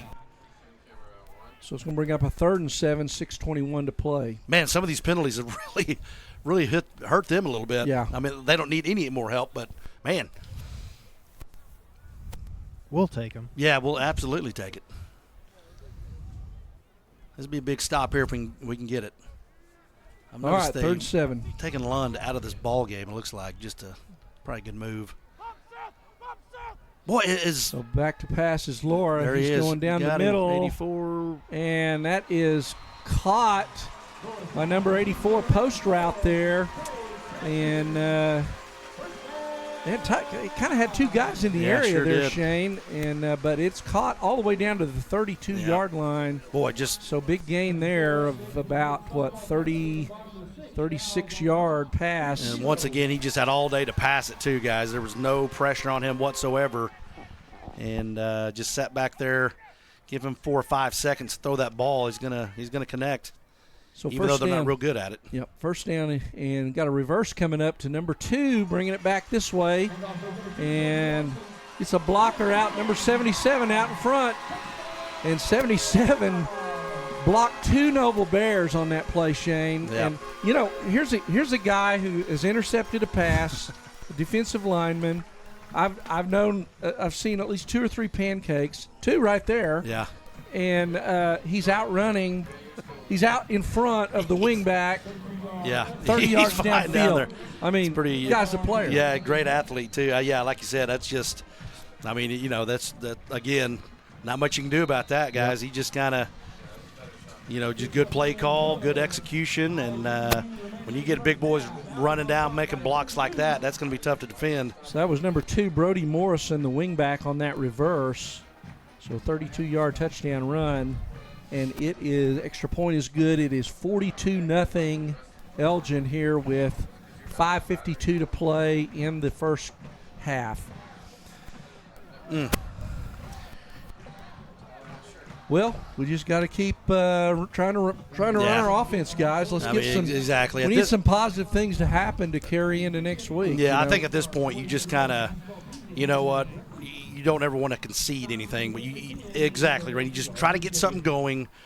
Try to get some first downs, get some stops defensively. Try to get something positive happening right here. It's not a lot different than the first game of the year up at Piedmont when nothing went well in the first half. We're getting kind of our brains beat out. Sure. Okay. And we said, hey, we just need little victories here. Let's come out and put a drive together and go score. And they did that in the second half and come out with 18 points or whatever it was. But so you have to do something to make you feel okay, we're making some progress here. Yep. So, boy, another big return would be nice. We've kind of had a little success in the return game. Got Seth Wilson back now instead of Kirby. Okay. I like that. Dittmeyer kicks off, and it's comes a low Seth. liner. Oh, no. Hit. Bryson Carey tried to step over in front of that, bounced off his hands, and went through the back of the end zone for a touchback. So, Bears will take over at the 20. 5:52 to play here in the first half. Well, we got a little stoppage here. I want to give a shout out to a happy birthday to our former colleague Scotty Harper. Oh, Scotty, that's right. Yesterday was his birthday, absolutely. so happy birthday, Scotty. Yeah, I saw him a couple of weeks ago, and he's probably watching the Braves game as we speak, right? Probably so. Yeah, he's a huge Braves fan. Yeah, probably so. I hope they lose because he gave me trouble about them sweeping the Cubs recently. So. So Bear hands off to Peterman up the middle. He's got a little bit of a push there. Gets about 4 on that carry, almost 5. Not bad there. So nice push there by the line up front. Good little running lane for Peterman. So, yeah, it's a good carry there for Jordan. So, we talked about the last couple of weeks. Our offensive line and defensive line have been doing a good job, but they're got a different matchup tonight. Yeah. Man. Yeah, these kids are just firing off the ball as soon as it's snapped, man, and they're just getting upfield in a hurry. Empty backfield. Bear takes the snap and quick pass. Yep. Just didn't set his feet there. Had 2 guys open actually, and Joey's a little he's a little gun shy now. Shane. Yeah. He's moving his feet. Sure is. He saw that pressure coming at him. If he sets his feet and makes that throw, that's completion. Or maybe just kind of scoot to his right. Yep. Get out of trouble, then set your feet to make a throw. Yep. But, yeah, you're right. He had 2 guys there. 3rd and 6. Empty backfield again. Bear throws in kind of into traffic there, trying to force it into Kirby. Kirby's got about 3 guys around him there. So that's going to bring up a 4th down and 6, and the Bears are going to. I mean, the problem is we can't get a first down here just to keep them off the field here, guys. So we're just having trouble both ways at this point. Yeah. Well, we're just having trouble completing passes as well as. And they're trying. They're trying all kinds of stuff here, offensively, and Kirby punts that, taken by number 2 at the 43-yard line. That's Morrison. Hensley. A couple of flags chases out. him out. Looks like they marked this bag with hold. So, yeah, flag down there at about the Bear 46, so probably a hold on one of those gunners out there. Return to the 48-yard line of the Bears. And we'll see what the call is and the mark off. Yep, there it is. So move it back. That'll put them back in their territory here.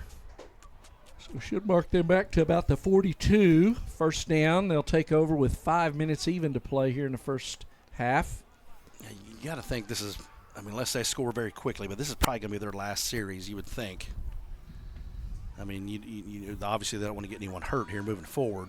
I mean, I can't imagine talking Laura. about the starters. Absolutely, I yeah. don't know. They may come out and play a series in the second half and then probably pull them. Sometimes you kind of want to do that for your conditioning. Yeah, that's true. If it looks like Lund is out. Meyer's been kind of the guy here this second quarter. So from the 42, and it's a handoff to Meyer coming left, cuts that back up inside. Good stick there.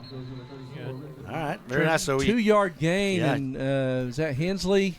Yeah, Connor Franks in Franks there. and Hensley. Trevor Hand had him down low around Mason the ankles. Crawford had him in there as well. So yeah, he tried to cut that back kind of against the grain and not much there. So yeah, maybe that's the trick. One go low, one go high. How about that? I was a little surprised that he cut that in. He looked to me like he had the corner if he wanted it out here, guys. So pre-snap, they flipped the formation, 2 left, 1 right, empty backfield. Laura back to throw, throws it, and boy, they just went up and took it away from us. Oh, there give him a flag. There you go. 34 makes a really nice play. You know, I remember him in baseball. He's a really hot head too. Yeah. You know, he does that a lot. Yeah, so he's coming off the field now. Makes a really nice play. Kind of takes that ball away from Kirby, and then it was great coverage too. Yep. I mean, Logan was right on him, and then he just made a nice throw, nice catch, but just kind of that little nonsense there at the end. Right. So, going to be an unsportsmanlike conduct. Yeah, boy. And that's going to be a 15-yarder from the spot. Takes it back to the 40. Still a first down. So was about a 35-yard play. Turns into about a 20-yard play. But yeah, just kind of a deep post pattern and just a good ball and great catch. So that brings number 9 back in the ball game. I'm not sure toss that's good sweep news, here. guys. It's going to be a toss sweep to Lund right here. Yeah. Or a handoff, and he's going to go to the left. Kind of up the middle off the left. Ozuna out here. That'll work. So he tried to cut back, but it wasn't there. Yeah, Anthony Ozuna and Bryson Carey. Yep. Picks up about 4 on that carry. We'll take those. Short gains, that's what we like. So 2nd and 6 from the 37. 3:48 to play here in the first half.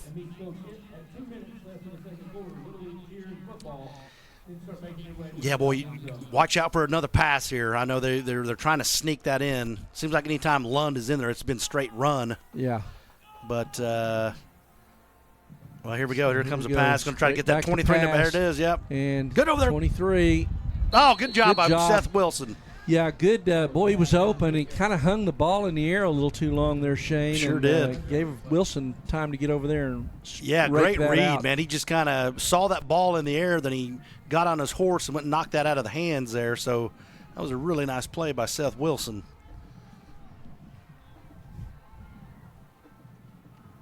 So here we go. Yeah, but 3rd and 7? Yeah, so 3rd and 7 here. 2 split left, 1 right. And fakes to Lund. Quick screen out here to number 84. He's got it. He's up in there. And he is going to beat the Bears to the corner of the end zone. So that's number 84, Trayvon Crabtree, on a kind of a wide receiver quick screen there, and he takes it to the house. So they've been really good on those little tunnel screens there. Yep. You get those blockers coming out. Kid can really run too, man. I hadn't seen him get on his horse there, but man, he got that ball up quickly and got upfield. So, yep. So on for the extra point, number 8, and he's got it up and through. He's been perfect tonight. Sure Gabe has, man. He's been really good. So with 3:13 to play, it's 49-0 Elgin here from Elgin. Let's take a quick break. This is Randy Kersey with Shane Fisher, Stephen Carey at NobleBears.tv. We'll be right back.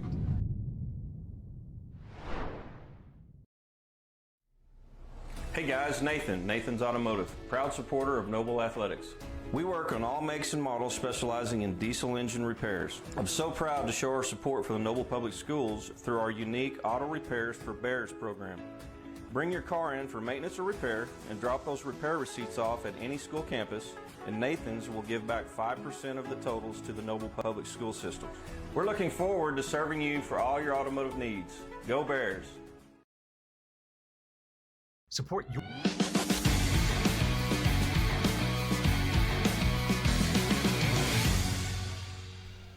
So welcome back to Elgin, Oklahoma, where the Bears are trailing the Elgin Owls 49-0. Not much has gone right for the Bears tonight.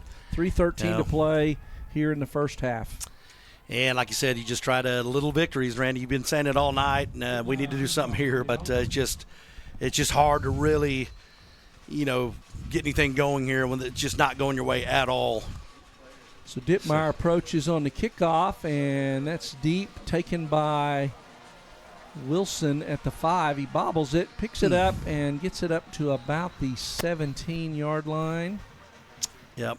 So, he fields it, kind of popped out of his pads there. And looks like they may give him the 18. So we'll take every yard we can get here. That's 3:09, right. Bears take over first down from their own 18-yard line.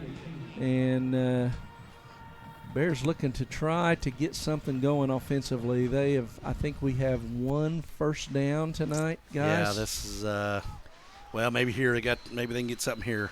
So two split left, one right. Peterman in the backfield. Hand off to Peterman, kind of a sweep left and nothing there. Yep. They just that's setting the edge. Yeah, he just tried to followed a blocker there initially, but just nothing. They kind of, like you said, they set the edge and then they turned it. He made him go back the other way, and just nothing is there. Yep. 34 on the tackle there. Meyer. Yeah, Whitson Meyer. So no gain. So 13 yards on 6 carries for Peterman tonight. There's another handoff to Peterman, and same result, only a little worse. Lost about 3 that time. 3, 4, 77 there again. That kid is he's had a nice player. night. And he's a junior, Shea Spencer. Well, again, we're just trying to run the ball, maybe kill some of this clock here. And because, that last series, man, we had 3 passes, just 3 and out, had to kick it away. So I think Coach Davidson's trying to establish that run a little bit to kill some of this clock here. Third but 13. It's obviously passing down here. So, and they're going deep. He's got, he had Lane there open, overthrows him, and throwing into that wind. That's a tough. Yeah, it sure is. But Golly, we're had the arm, just didn't put it on the money there. So they're going to get great field position here right before half. They got plenty of time. Oh, my goodness. They may – so kicking this into the wind, a stiff south wind here. So be careful on this return, guys. So we got the ball there. That's another good punt into the wind, man. Bounces about the 45, and it'll be down Dawson there. Davis out there. Yeah, I was going to say, new the punter punt. is Davis, number 9. Oh, really? Okay. Yeah, Kirby came off earlier. That pass that Meyer that caught over the top of him whenever he landed, and he kind of landed funny on his shoulder. So he's out over here on the sideline. Okay. So Elgin will take over at the Bear 46-yard line with 1:48 to play here in the first half. Man. And so Lund is the setback. Laura in there. 2 split right, 1 left. Yep. All right. So and hand off to Lund over this left side. Pancake out here, number 77 again. we got a flag Shane. down, too. So I think this is coming back again. I think. And it's right at this spot. Yeah. But that looked like a pretty clean block. He came out and really lowered the boom on Ozuna there.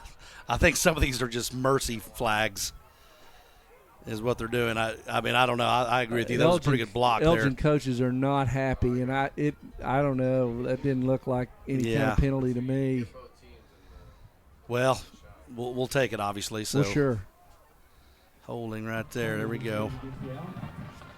Well, again, usually on a holding call, you don't knock the guy on his back. I mean, that's generally not holding, right? No. I mean, that's. Nope, you're right. My goodness. So they're going to mark that back. So it's going to be first down and 15. Okay, yep. Still have Lund in the ball game here too, guys. So they run that counter stretch there, and boy, they just outnumber you out here, and they all get their blocks. And Lund just, I mean, there it is. Going to puts the move on, and nice tackle there. Stayed in bounds, right? So Wilson. So he does a nice job of protecting the football first thing, but then he had a nice juke move get around that initial contact. I think that was Ozuna. Yeah, Bears clogged it up a little bit there, but he gets 10 out of that, so 166 yards on 15 carries here in the first half for Lund. So yeah, he checks out of the game. Yeah, Meyer back in. Yep. Oh boy, ball's down. Drops the snap, and Laura hops on it, but that's going to be a loss of about 5. There we go. Yeah, he just tried to. I think he was 3rd and 11. Tried to look up before he caught that thing on the snap. Yeah. So we'll take another break there. So 3rd down 11 at the 46. All right. 47. Here we go. So Meyer in the backfield. 84 downfield. And it's a quick toss pass to 84. And he just takes off, guys. And he's all the way down to the 17. That's number 84. So technically a pass. He had a wall of blockers out here. Yes, he did. His way. Yeah, just he in motion there, Crabtree, and just a quick little. Yeah, as technically a pass, as Stephen just said, and he just rolls around the edge and convoy of blockers. Man, that's where you draw it up. That's right. It's a good play there. So quick pass out here, caught by the tight end, number 18. Oh, we got a face mask. I think there it is, yep. Yeah, he's brought down there by number 3, Standridge, but I think he might have got his hand on the face mask. Yep, sure did. So they just tried to do a little quick swing pass to the tight end, and he was able to get upfield, and nice contact there by Standridge, but he just kind of got a hand on that face mask. So half the distance here. Puts it inside the 3. 15 seconds to play here in the first half. So, yep. So the Owls will have it 1st and goal. And Laura has got Lund back in the ball game. 2 split right, 1 left. And quick pass to the tight end again. He just walks in, nobody on him. Just stood up and tossed it to him. There wasn't a Bear defender in the area. Man, that is so not much going right for the Bears tonight. Not clearly losing our assignment there. 1 second left in the half, and that makes it 55-0. So the kicker, Dittmeyer in. Yeah, this kid's been solid all night here, guys. He's right through. He's got another one right down the middle. All right. So that makes it 56-0 with 1 second to play here in the first half. So Dittmeyer perfect on his extra points. 8 for 8. Well, man, yeah, just take it to half and just.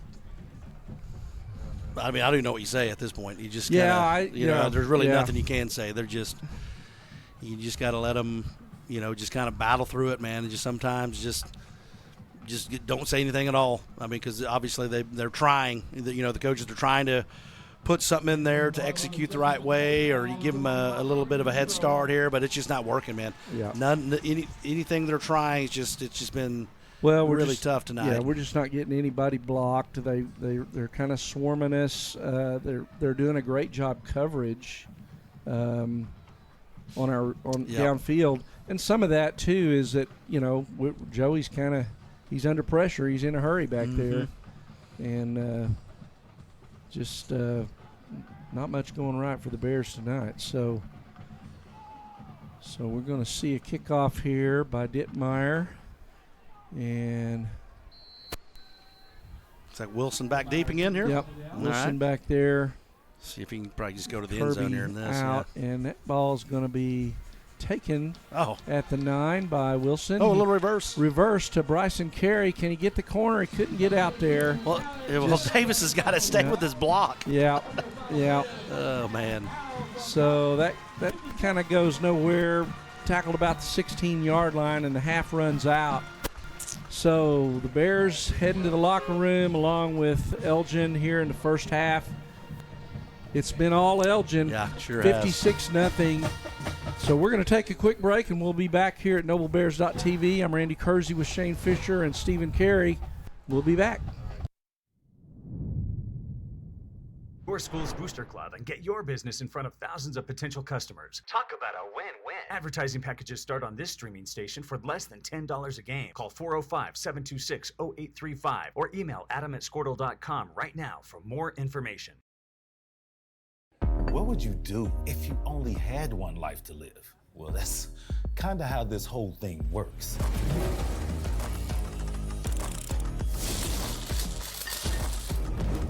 So bite off more than you can chew. Don't wait for someone else's green light. Go after what they say you can't. Oklahoma needs more doers, and doers don't wait. Get skilled, get paid. Oklahoma Career Tech.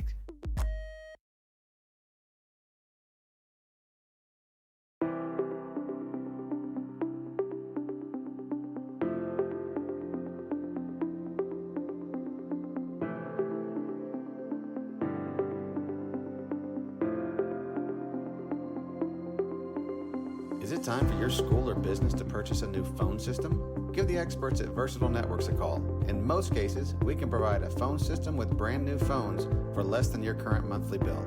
Call us for a free quote today.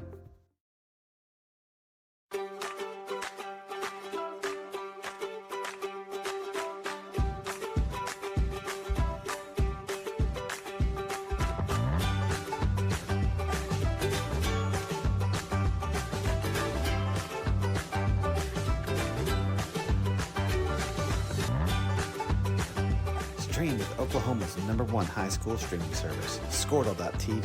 Find out more at squirtle.com/stream. At Maples Nixon Diesel Horse, we've helped a lot of people, and our goal was to treat each and every person like a friend. And as a friend, we've got your back always. We understand what you're going through. Being lawyers is what we do, but it's not all that we are. We care. We'll stand beside you throughout the entire legal process, not just as lawyers, but as your friends. We are Maples Nixon Diesel Horse, and we are here to help. The AMG team is based in Oklahoma City and delivers your organization revenue enhancement through a combination of data science, innovative marketing, and business automation. We think like owners and behave as long-term partners. Delivering measurable results for nearly 20 years has made the AMG team known for our ability to efficiently and effectively execute objectives.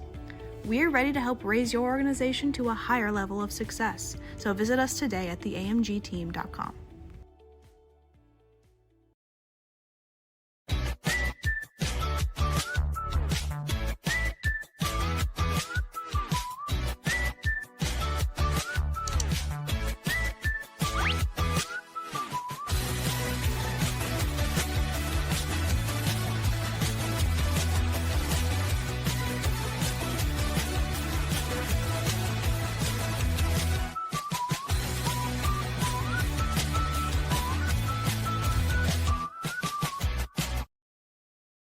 Dr. Matt Dieselhorst at Dieselhorst Sports and Orthopedics can help you get game day ready. Dr. Dieselhorst works with athletes of all ages, taking a coordinated approach to accelerate return to play and maximize athletic performance. His work with pros in sports training, injury prevention, bracing, functional rehabilitation, and imaging works seamlessly with his medical and surgical expertise. Get started by going to Dieselhorst Sports and Orthopedics. Let Dr. Matt Dieselhorst get you back on the field, backing all Oklahoma athletes on the field and off. Hey guys, Nathan.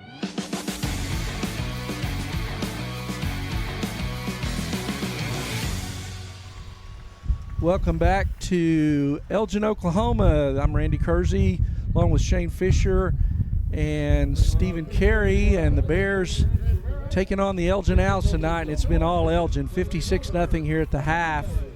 And so during the halftime, looks like the Elgin bunch has got a Little League night going, and so while that's going on, we've got a kind of a special guest tonight.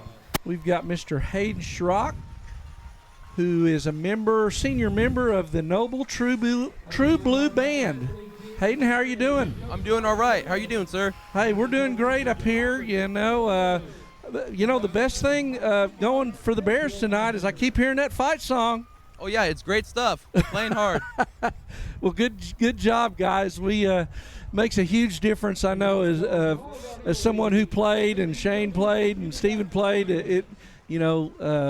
Knowing that the band's there, it's always a great pick me up, and you guys do a great job. I've been really impressed with the band for the last several years. Oh yeah, absolutely. Thank you so much. I mean, band is a very important part of my life, and I can't imagine anyone saying they haven't had any source of fun from band. Yeah. Well, you can tell that the band kids are always having a good time over there, and so tell us a little bit. You're a senior now. What's your position in the band? What do you play? What do you do in the marching band? Alto sax. I'm a section leader for the alto saxes and the horns, and chip roll. Make it look good. Okay, you're kind of coming in and out on the. I don't know if we need to move around a little down there. We're having a little trouble getting a reception. So you said you're a section leader. Yes. Alto sax. And how long have you been in the band, Hayden? I've been in the band since 7th grade. 7th grade, fantastic. So tell us a little bit about. What I know the band goes on contests, does marching contests as well as other types of things. What have you guys done so far this year, contest-wise, if anything, and what's coming up? Well, so far the Noble Marching Band isn't somewhat as a competitive marching band. We're mainly an entertainment. Now, other schools in this district you'll see perform 5 different halftime shows, wow, which is pretty impressive. Uh-huh. And we really don't do a lot of marching competitions except for doing the parade competition up in the city during the state fair. Uh-huh. And then when concert season rolls around, then that's when we get a free pass into doing state competition. Okay. We give it our best. Very good, very good. Hey, Hayden, I'm sorry, Randy, interrupt you. Shane Fisher here. Hey, just checking, are you going to be going to college to play band anywhere next year? I am interested in a couple community colleges. Okay. Let's see, OCCC or Rose State. And you want to carry on playing the band there, or do you want to be? What's your end goal there? Do you want to be a band teacher? What are you looking for? Not really sure. I mean, I'm mainly interested in becoming a highway patrolman, but since I am in band and I've attained all of this skill and talent, that is something I could fall back on. Great. Well, very good. So tell us a little bit more about the contest you're in. I remember being in the band in about the 7th grade, 8th grade, junior high, and we used to go to a big contest up in Enid every year at Tri-State. I don't even know if they do that anymore. Is that still a going thing, or where do you guys go when you go to your competitions? Well, I can't really recollect a lot from the competitions we did last year, but I know we got a free pass in the city for doing a state concert competition, I believe. I mean, we didn't place very well. It was our first, but, I'm pretty sure this year and then from now on, we're going to keep trying to continuously do this contest, and hopefully we'll be doing better. Yeah. Well, great. Well, that's good. Another thing I noticed last year, and I may have been doing it longer.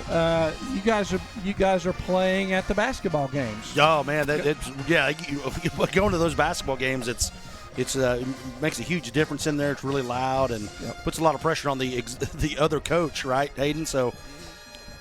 Oh yeah, absolutely. As a band, we try to bring positive and energetic vibes to all the games that we go to. Really.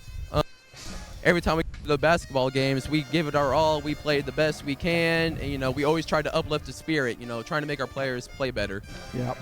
Well, I can tell you, and hopefully they've told you too. But it does make a huge difference. It makes a difference if you're watching the game, getting fired up. It makes a difference if you're playing the game. So what you guys do is really important to the school and the spirit and the success of the programs that we have. Oh yeah, absolutely. It is an honor. Yeah. Well, great. Well, hey, we sure appreciate you taking time to talk to us a little bit about the band. Tell us a little, who's the band sponsors or the band teachers? Band teachers, we have Tristan Asbury as the band director, and then we have Donna Bear as the assistant band director. Okay, very good. Now, are you guys, I know from time to time you've gone to different, traveled to different competitions. I used to get my car washed about every other weekend by somebody at the band. Mattress sale. They got a mattress sale. What usually. kinds of things are you guys doing fundraising-wise that people who are listening in could be looking forward to help you guys out? And for what reason are you doing that? Or you got a trip planned or that type of thing? So it's every it's every other year that we like to do an out-of-the-state band trip. And we like to collect money by doing fundraisers of all kinds of the sort. We do mattress fundraisers. We usually have a garage sale that lasts for 2 days, sometime near the end of July. We also do car washes, plenty during the summer. Nice. Yeah. Yep. Very good. Seeing all over town. Is this a year you guys are going on a longer trip, or was that like last year, and then you're going to be doing it again next year? We're not going to be going on a band trip this year, but next year definitely. Next year. Where'd you go last year? We went to Orlando, Florida. Fantastic. Oh, nice. Very good. Well, very good. Well, hey, we sure appreciate it, and telling everybody out there, hey, watch out for the be on the lookout for the band fundraisers that they'll be doing. It's an important part of the school, important part of the program. And I'll tell you what, Shane, every morning from my house before the sun comes up, I see the field lights on, and that's guys like Hayden and his bandmates out there working their tail off. Yeah. And hey, that's a fantastic commitment that you've made, and it'll serve you well for a long time. It served the community well, and we sure appreciate you, Hayden. Yeah, absolutely. I enjoyed this time talking with you, gentlemen. All right, thanks a lot. Take care, Hayden. That's Hayden Schrock with the True Blue Band, senior alto sax section leader. And those band kids are fun to watch, Shane. Yeah, you had mentioned the lights coming on. I drive by that every morning, man. Yeah. There you go. That's my route into work, and there they are. Yep, I go out on my front porch every morning. Usually you honk at me when you drive by, and I get out there sometimes as the sun's coming up. The lights are on, and I know what's going on. Man, it's those guys working. Well, just reps, just like anything. Yeah. They do that over and over, and it's like you had mentioned. It's a huge part of the game. The fans, and I know down at the Cotton Bowl, when you go down there and you listen to the OU and the Texas band, man, that just kind of gets you going. And absolutely. Same thing. I mean, obviously a little bit smaller scale, but sure, it's same vibe, same energy. So it's really cool. Yep. All right, so let's take a break here. We've got about 7-8 minutes left in the halftime. Elgin's band is finishing up, and we'll be back here at at Elgin. Where the Bears are trailing the Elgin Owls 56-0 at the half. I'm Randy Kersey with Shane Fisher, Stephen Carey. This is NobleBears.tv. We'll be back. Nathan's Automotive, proud supporter of Noble Athletics. We work on all makes and models specializing in diesel engine repairs. I'm so proud to show our support for the Noble Public Schools through our unique Auto Repairs for Bears program. Bring your car in for maintenance or repair and drop those repair receipts off at any school campus, and Nathan's will give back 5% of the totals to the Noble Public School System. We're looking forward to serving you for all your automotive needs. Go Bears! Support your school's booster club and get your business in front of thousands of potential customers. Talk about a win-win. Advertising packages start on this streaming station for less than $10 a game. Call 405-726-0835 or email adam@squirtle.com right now for more information. What would you do if you only had one life to live? Well, that's kind of how this whole thing works.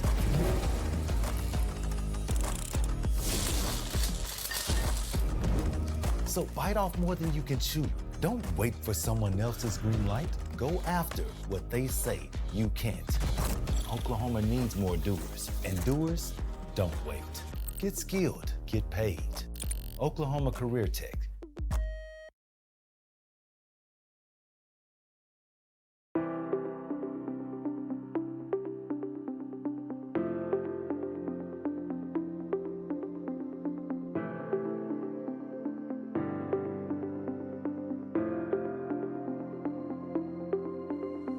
it time for your school or business to purchase a new phone system? Give the experts at Versatile Networks a call. In most cases, we can provide a phone system with brand new phones for less than your current monthly bill.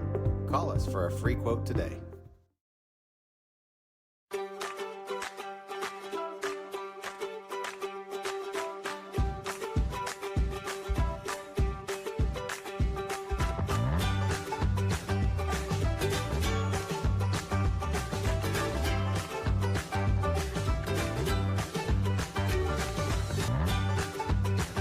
Stream with Oklahoma's #1 high school streaming service, Squirtle.tv. Find out more at Squirtle.com/stream. At Maples Nixon Diesel Horse, we've helped a lot of people, and our goal was to treat each and every person like a friend. And as a friend, we've got your back always. We understand what you're going through. Being lawyers is what we do, but it's not all that we are. We care. We'll stand beside you throughout the entire legal process, not just as lawyers, but as your friends. We are Maples Nixon Diesel Horse, and we are here to help.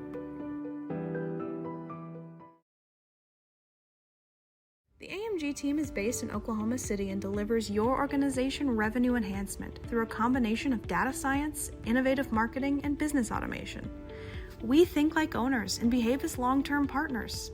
Delivering measurable results for nearly 20 years has made the AMG team known for our ability to efficiently and effectively execute objectives. We're ready to help raise your organization to a higher level of success, so visit us today at theamgteam.com.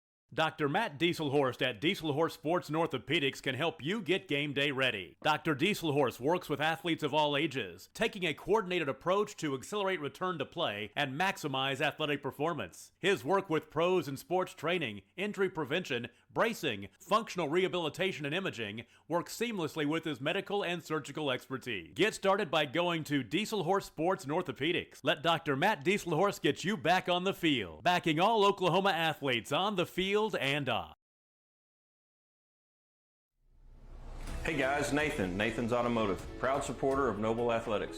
We work on all makes and models specializing in diesel engine repairs. I'm so proud to show our support for the Noble Public Schools through our unique Auto Repairs for Bears program. Bring your car in for maintenance or repair and drop those repair receipts off at any school campus, and Nathan's will give back 5% of the totals to the Noble Public School System. We're looking forward to serving you for all your automotive needs. Go Bears! Support your school's booster club and get your business in front of thousands of potential customers. Talk about a win-win. Advertising packages start on this streaming station for less than $10 a game. Call 405-726-0835 or email adam@squirtle.com right now for more information. What would you do if you only had one life to live? Well, that's kind of how this whole thing works.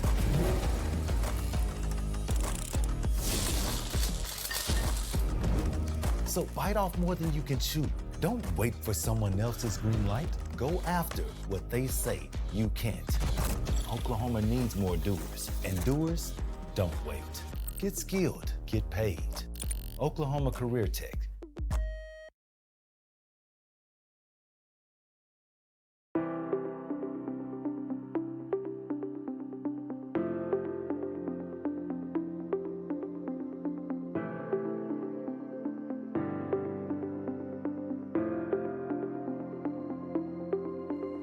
Is it time for your school or business to purchase a new phone system? Give the experts at Versatile Networks a call. In most cases, we can provide a phone system with brand new phones for less than your current monthly bill.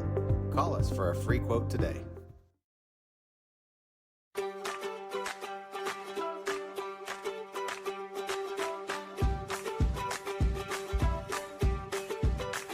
Oh, hey, sorry.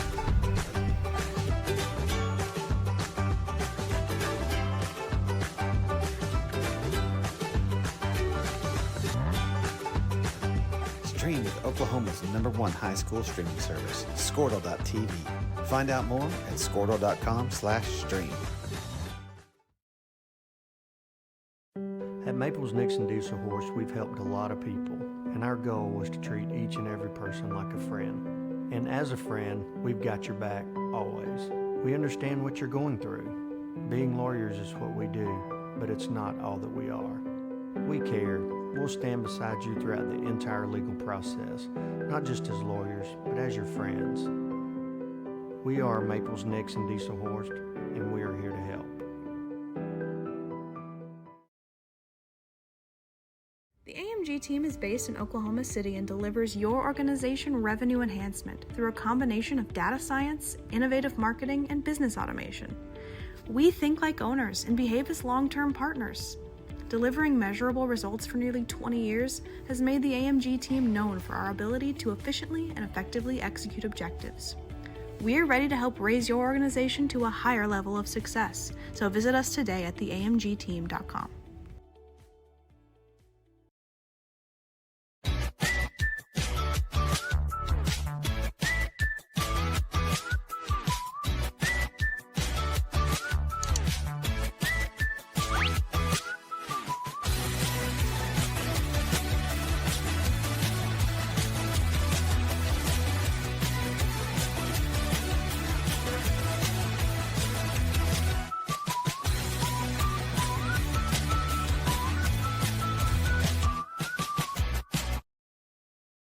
Dr. Matt Dieselhorst at Dieselhorst Sports and Orthopedics can help you get game day ready. Dr. Dieselhorst works with athletes of all ages, taking a coordinated approach to accelerate return to play and maximize athletic performance. His work with pros in sports training, injury prevention, bracing, functional rehabilitation, and imaging works seamlessly with his medical and surgical expertise. Get started by going to Dieselhorst Sports and Orthopedics. Let Dr. Matt Dieselhorst get you back on the field, backing all Oklahoma athletes on the field and off.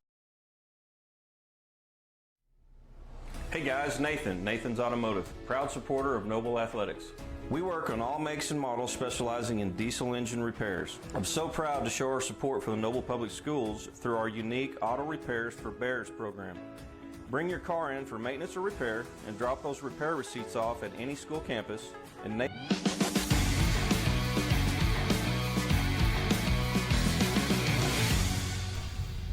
Welcome back to Elgin, Oklahoma, as the second half is getting ready to get underway here. 55 seconds left in this halftime. Bears down big right now, 56-0 Elgin, and it's been all Owls up to this point, Randy. It has, Shane, just looking at the numbers over the first half, the Bears have a total of 55 yards in offense, 2 for 13 through the air, 23 yards. 11 carries, 32 yards. Elgin has rushed for 294 yards in the first half and thrown for another 125. Man, yeah, they've kind of imposed their will all night, man. Yeah, kind of whatever they want to do, they've been able to do. Well, you know, what do you think Coach George and other coaches had to say at half, if anything? I mean, what do you think the message was? Well, I would guess there's a little bit of challenge in their pride, you know, trying to get them to come back out and fight. Again, we talked about it wasn't this bad in game one against Piedmont, but similar in that nothing went right, really couldn't get anything going. And the Bears came out in the second half and actually, you know, had some success on both sides of the ball. You'd hope that we would see that. We'd see that, okay, we're not going to lay down. Because, you know, when you start doing that, that's when you start getting hurt too, right? True. I mean, you get your injury, absolutely. you know. So I'm guessing there was some challenging of their pride. Yep. And probably rightfully so. Yeah, it makes sense. And, yeah, you know, as a player, you know, we've all had moments in sports that there were adversity and things that weren't going well, but you gotta play to the last whistle, right? You got to play to that last second ticks off the clock. Just keep going. Yep. Keep playing hard and just go from there, man. What do you think, Steven? I'd like to see, just continue the effort. See every play and not lay down. That's right. Do not lay down no matter what. So here we go. So Dittmeyer sends the ball away, start the second half, and he kicks it into the end zone. So the Bears will set up at the 20-yard line. starting this third quarter. Yep. So Bears will have the win here in the they'll be against the win here in the third quarter, have the win in the fourth quarter. So that, as Stephen reported earlier, looks like Kirby had street clothes on, so we will not have the services of Logan Kirby in the second half. Seth Wilson more than likely will fill in that role there. So here we go. We're going to have Peterman and Bear back deep. 2 up top, 1 down low for the Bears. And there's a handoff to Peterman. And he's going to have just maybe a short gain for 1. Maybe no gain, actually. So try to get that run game going in the second half, and just not much there. Like you said, it looks like the same starting defense out here for Elgin. Yeah, you'd think Elgin's probably going to play their starters for at least a series or 2 here in the second half. There's a little quick screen out to Bryson Carey, and he's brought down for a yard loss. So that'll set up a 3rd down and 11. And ball is set on the 19-yard line. Yeah, so Bryson Carey, 100-yard receiver more than once this year. That's his first catch tonight, guys. Yeah, gosh. And he had that ball over the middle early, but the kid made a really nice play on knocking the ball out of his hand. So it's just been a tough night all the way around, man. So Joey Bear rolls out to his right, trying to find a man open, but he just throws it into the Elgin Owl sideline, and that'll do it. 3 and out to start the second half. So a lot of the same from the first, guys. So 77 there on that pursuit. I tell you what, Shane, 77, which is Shea Spencer for Elgin. He almost ran Joey down. He's almost as fast as Joey Bear, and he's playing defensive, nose tackle. Yeah, he's had a really nice night. Golly, and there's a punt into the wind. We got a nice bounce, though. So Dawson Davis kicks the ball into the wind, and Elgin will get the ball about the 46-yard line in Noble territory. Yeah, Randy, like I said, the kid's he's an animal, man. What can you say? I mean, he's had a touchdown tonight. He's just flying around. And, yeah, so here we go. So they're going to bring in the backup QB, number 16. This is Caden Boletto. This is the freshman right here, guys. Number 26 is a setback, Shane. He is also a freshman, Braxton Antuna. Okay, so he's moving over to the left. All right, so that's a give to Antuna over to the left side. He picks up about 4 yards. And, there was I don't know if his dad's name is Dustin Antuna, but there was a guy from Ardmore named Dustin Antuna. Was a heck of a baseball player. I wonder if that's his dad. So either way, you have it. That will be a 2nd down and 6 for the Owls. And we have the backups are in now. So 19 out here, Kason Meyer, receiver. I'm sorry, 19 is Cole and Drakowitz. All right, so it's going to be a handoff to number 20 to the right side. Cuts back left against the grain.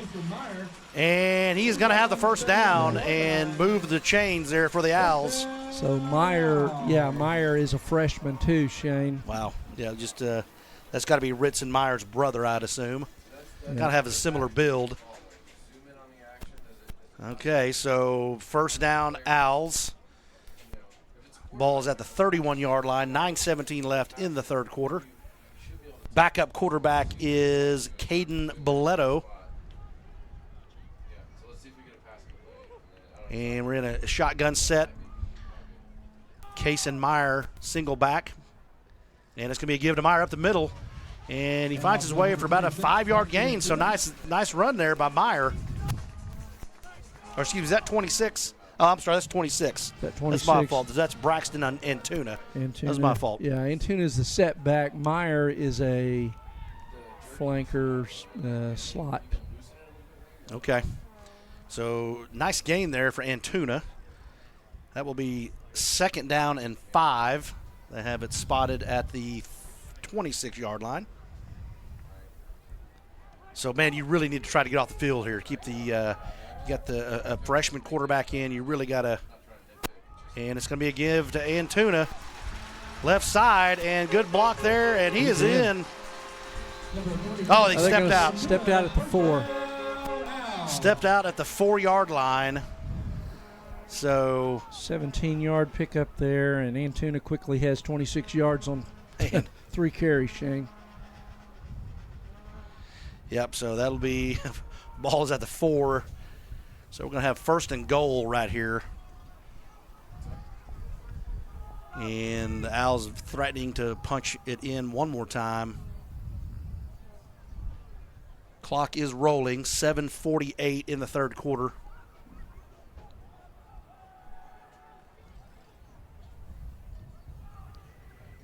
Belletto and Antuna in the backfield. Give to Antuna to the right side. He bounces it out right. Connor Franks tracks him down on a nice tackle there. Number 20, Connor Franks, brings him to the turf. Yep. Didn't quite have the wheels to get around the edge there. So that was a nice play. Yep, no gain. No gain, so good play there, Connor Franks. Boy, there's just nothing right off the edge, you know what I'm saying?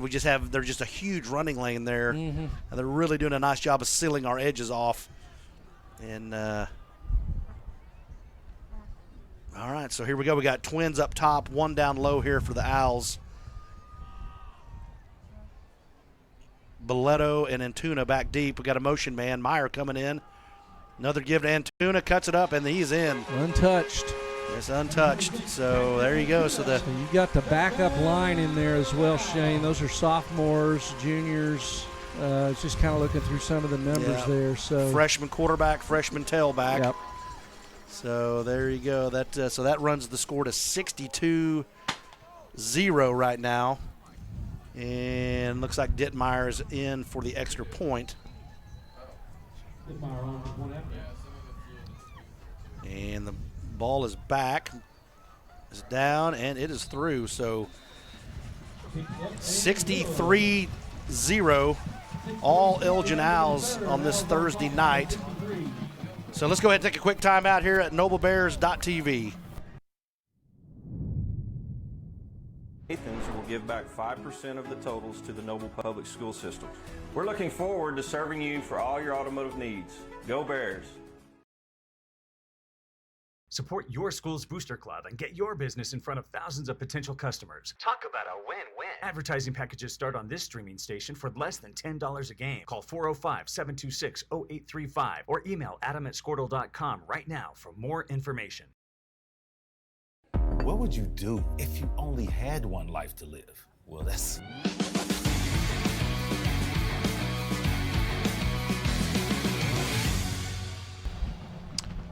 Welcome back to Elgin, Oklahoma. Elgin Owls getting ready to kick this ball away. They just scored it once again. We have 6:46 left in the third quarter. Huge lead for the Owls, 63-0. And looks like we're having a backup kicker even at this point. It's Aiden Delgado coming in to kick for the Owls. So let's see if we can get a nice return and maybe go punch this in the end zone at some point here, fellas. Like a southpaw kicker. Sebastian Janikowski is the only one I can remember. All right, so Seth, almost his knee went down. So Seth Wilson gets it, cuts back to his right, and he's brought down just beyond the 25-yard line. Probably going to set that up about the 26. So nice return. Yep. Tim Duncan for the Sooners was a lefty. Oh, that's right. Forgot about Tim Duncan, yeah.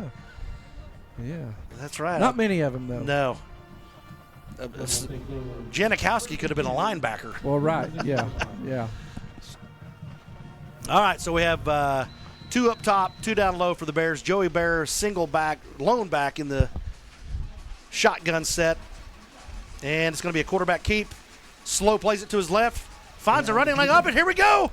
Joey Bear off to the races, into the wind, and he's going to be pushed out of bounds right about the 34-yard line. So nice gain there by Joey Bear. Number 2, Brody Morrison, tracks him down. So that was okay.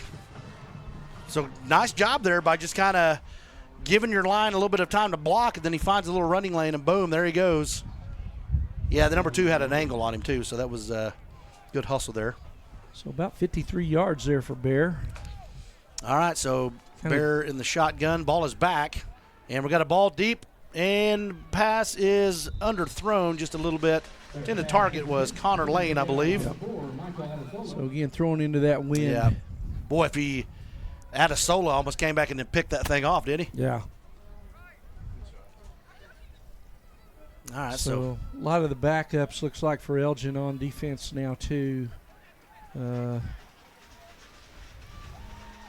Got trips down here, and it's going to be another keeper for Joey Bear. Moves to his left, cuts it upfield. Oh, he may take this house, and he does. So I do not see any yellow flags on the turf. So nice play by Joey Bear to put the Bears on the board. So a quarterback keep, moves to his left, and he takes it to the house. So nice play there. Nice block on the outside edge as well. So the Bears get on the board. We are not shut out, Randy. That's a plus. There you go. 5:40 to go in the third. Austin Bond in to try an extra point, kicking this thing into the wind. Jackson Steely is our holder. And, boy, they're good timing, and he pushed it left, I believe. Yep. So, yep. Hooked it. Pushed her left. So, but the Bears get on the board 63-6 now. 5:40 left in this third quarter. Let's go ahead and take another quick time out here at noblebears.tv. Kinda how this whole thing works.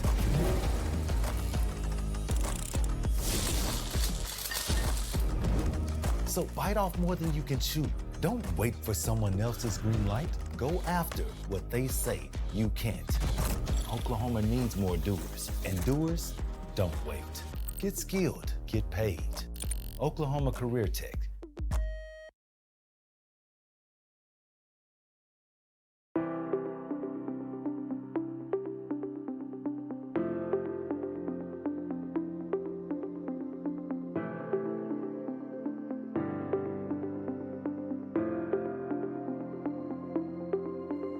Is it time for your school or business to purchase a new phone system? Give the experts at Versatile Networks a call. In most cases, we can provide a phone system with brand new phones for less than your current monthly bill. Call us for a free quote today.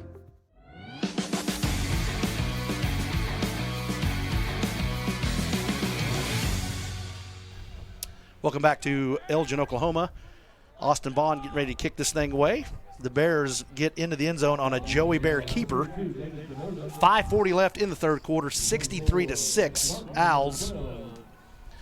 So let's see, as you guys mentioned, just the pride here. Let's see if we can dig deep here, man, and just keep going, keep scratching here. Keep fighting. And there he goes. Kick is out. And the ball is caught. Oh, Did boy. not fair catch that. Man. Gutsy. No doubt. Gutsy move there. Brings it to the 45-yard line. That is Antuna. Yeah. Man. The I-back or the tailback for Elgin, the Hey, man. freshman. He's like, hey, playing time, baby. Here we go. That's right. Let me Let's go press someone here. So the Elgin Owls will get the ball at the 45-yard line. 5:34 left in this third quarter. See if we can get a 3 now here. Yep.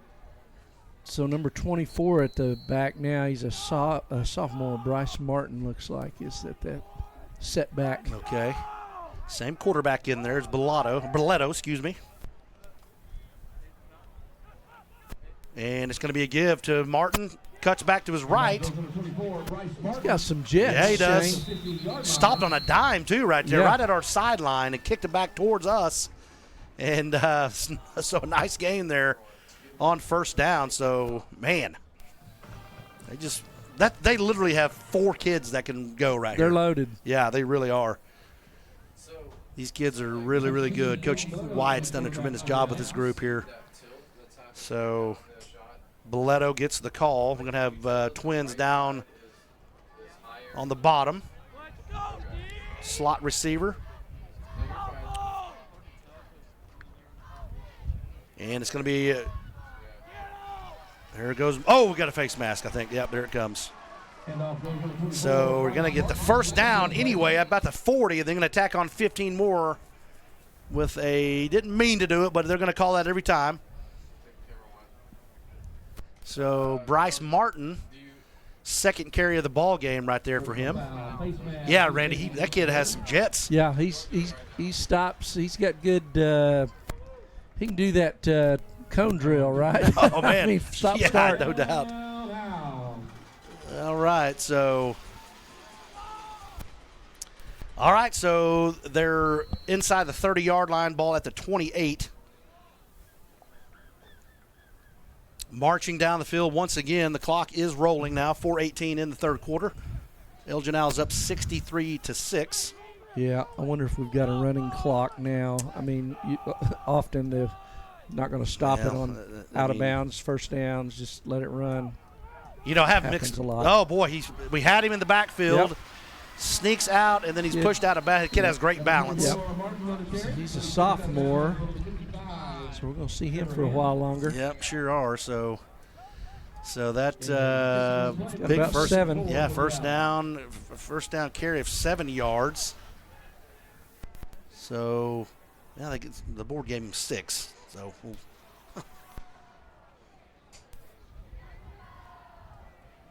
Yeah, looks like they're just kind of waiting to get about 10 seconds on the play clock. Before they even break the huddle. They're not even out you better of hustle huddle. now. Now they're kind of near the edge of. There it is. So that's good timing there. Give to Bryson Martin. And he has the first down. Boy, he just has more speed than the other kids. He even looks faster to me than the Lund kid, but maybe not. But maybe just because. Well, he's a smaller kid, and he's kind of got choppier steps. Lund's a glider. Yeah, boy. man. I mean, it's like you look up, he's taking 3 steps, he's 12 yards downfield. It's like he's a real glider, and those guys are deceptively fast. Lund, guys like Lund. Man, he's a really good player, man. I like watching him play. So here we go, first down inside the red zone. I think I'd enjoy him playing against Lawton Mack more than against us, though. Yeah. So it's going to be another give to Martin over the right side, and man, he just keeps them legs churning. Yeah, picks up 2. Got about 2 there.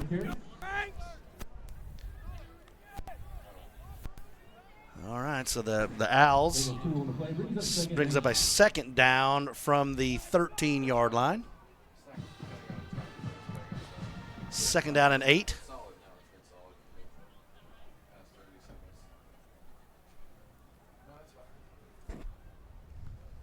Boy, it looks like the wind had picked up a little bit down there, guys.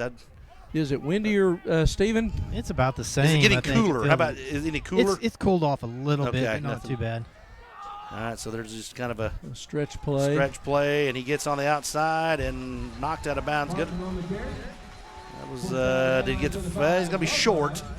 Looks like Azuna pushed him out of bounds, number 7 for the Bears. About 8, though. Just beat us to the edge. Yeah, sure did. So that's going to set up a third down and short. I mean, he is right on the marker, guys. Oh, they gave it to him. So it's first and goal now from the 5. Friction, first down, first and goal for your out. All right, so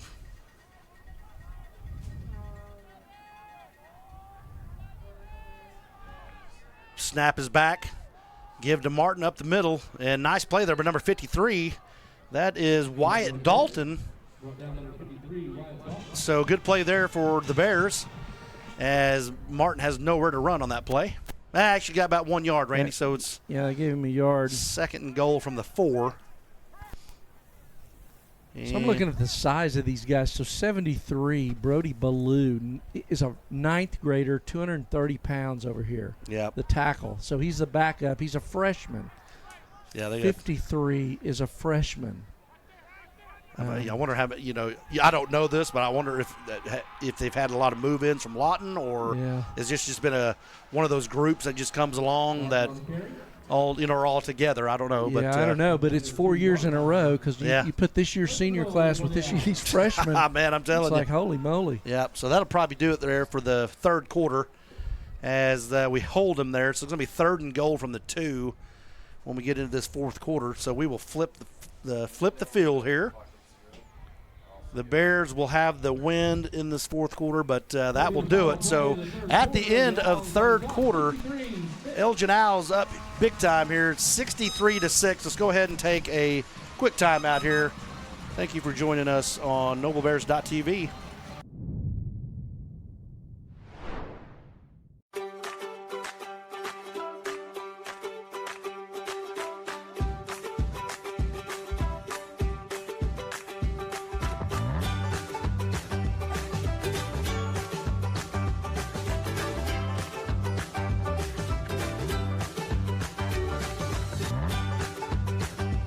Stream with Oklahoma's #1 high school streaming service, Squirtle.tv.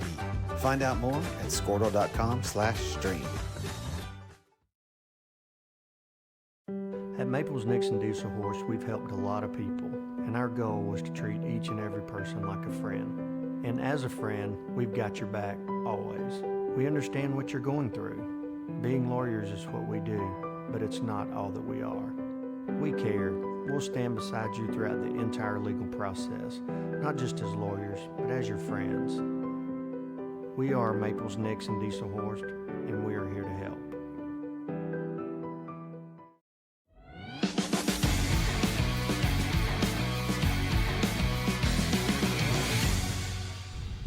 So welcome back to Elgin, Oklahoma, where the Elgin Owls are threatening here. It'll be 3rd and goal from the 2-yard line here to start the 4th quarter. And the Elgin backups, this is their 4th tail. And boy, kind of had a run blitz on there, Shane. Sure did. Franks and Ozuna meet at the tailback. Well, you know what? That's what I like to see there. They came, they're firing out of a cannon, go 110%. Just see what happens. I mean, that was a great play there by Connor Franks and Anthony Ozuna. Well done, fellas. So lost 5 on that. I mean, just get your hair on fire. I know you're not going to win this game, not even close, but you can still play as hard as you can until the very last second. Right. 4th down and goal. Yeah, so. From the 6. So, and the backup for Elgin, Caden Belletto, the freshman quarterback in. Probably going to see him throwing the ball here, Shane. Well, let's see. We got. Yep, it's going to be a quarterback sweep, and by golly, he just got in there. That sure did. So stuck his foot in the ground and got forward and gets in the end zone. The freshman with the score, and that is touchdown number. I'm trying to remember the last time 70 was scored. Yep. So 69-0, 69-6. Elgin, and in to kick the backup is Delgado, the left footer, number 31, to try the extra point. Yeah, you got to give Belletto a lot of credit, man. He just 4th down and goal. He just kind of kept. Like you said, he planted that foot, got upfield. Man, you're a freshman in the varsity game. They're going to show that coach something. No doubt. And he did it. So, kick is good from Delgado, and it is 70-6 Elgin here with 10:25 to go in the 4th quarter. So how long do you stick with the Bear starters on offense, guys? What do you think? Know. That's Steven, any indication over there on the sideline? Yeah, that's a good call, Randy. I'd probably. I mean, what do you got? I mean, nothing to lose at this point. Might as well. I think you get a look at some of your backups here. I don't know if Steven can hear us over there. We can't hear him. He may be able to hear us. So careful what you say, Shane. Well, so this 9:40, and they do have a running clock, Shane. Look, they've already started the clock here in the 4th quarter. Yeah, that happens a lot. When you get a big. I kind of diskrivery with it because a lot of these kids don't ever get to play a lot. Yeah. So the clock is running, and they're probably not going to. This 4th quarter is going to go quickly and probably a little mercifully for the Bears. But you're right. It's. Again, it's one of those pride things. Yeah, absolutely. Yeah. So Delgado set to kick off. And he kicks that off into the wind. Good high kick. And taken by Bryson Perry about the 21. Get upfield, Bryson, that baby. He cuts it back to the right. Weaves in there. Brought down by Antuna over there on the 38-yard line. Great job by Bryson, man. He just filled that thing, got it filled. That's what you got to have, just 110% no matter what the score is. Well done, Bryson. That boy. So Bear starters back out. Joey Bear. Yep. Good boy. Antuna's played his tail off this second half too, hasn't he? Man. He's in there. Looks like as an outside linebacker too. Yeah, 26. Yeah, I mean he's a thick kid too, man. Yep. So Bear with Peterman to his right, and there's a pump fake and throws it up. And caught out here, number 80 on defense, but caught out here by Lane down to the 31-yard line. So, all right. So they're going at number 80, who was in there for he's not even on the roster. Yeah, so 32-yard catch. All right, so there. go route to Connor Lane, get the ball in the air, and he goes made a nice catch there. So Bear, empty backfield. He takes it. Quarterback sweep to the right, and he is down to close to another first down. Looks like they might mark it at far, right at the 20. And, yep, good enough for a first down. So 10 yards there for Bear. Good job. So just a quarterback keep there for Bear. Kind of lowered his shoulder a little bit. Got that first down, so nice play. 2 split right, 2 left. And handoff to Peterman up the middle, and he's down to the 10-yard line. Hard tackle there by number 30. Gage Elam. Gage Elam. Yeah, so nice run there, though. Sophomore. Little counter to Peterman. So going to be first and goal. Give some credit there to Mason Crawford and Jordan Hensley. Right side of the O-line. That was a nice little running lane for Peterman. Peterman again, this time he runs up in there, and he is met by number 17 in the hole, Jackson Sutherland, a freshman. Golly, Shane, he throws him back for a loss of. Sure does. So, yeah, not much there. He just a loss of a yard. Yeah, got through the good job by the backer, like you said, number 17 coming in there and wrapping him up and pulling him down for a loss. There's Bear, the keeper, quarterback Bear. draw. And having trouble getting him down. He's down inside the 3. So that's the one play we've had a little bit of success on. It's just kind of the keeper. Yeah, so he gets 8 on that. Where are we at? About the 3.5? 3-yard line, going to be 3rd and goal. 6:13 to play. So again, got a running clock. They're not stopping the clock on first downs, which they normally do, or out of bounds, or even change of possessions. So, Bear empty backfield. Be Bear again, you think. He's going to be Yeah, right he side. rolls right. Oh, man. Yeah, just kind of a little bit indecisive there. Gets a yard out of that. Yeah, he tried to find something to the right. It just wasn't there. Kind of collapsed on him. And he fell forward for a yard. So it's going to be 4th and goal at the 2 here, Shane. Okay. And here's where your pride comes in. That's right. Push it in there. That's right. You should be able to get this right here. Let's go. Yep. Boy, the Elgin Owl faithful are getting nutty right now. Yeah, they are. Throws had the slant there, but kind of throws it high and a little out in front, incomplete on 4th down.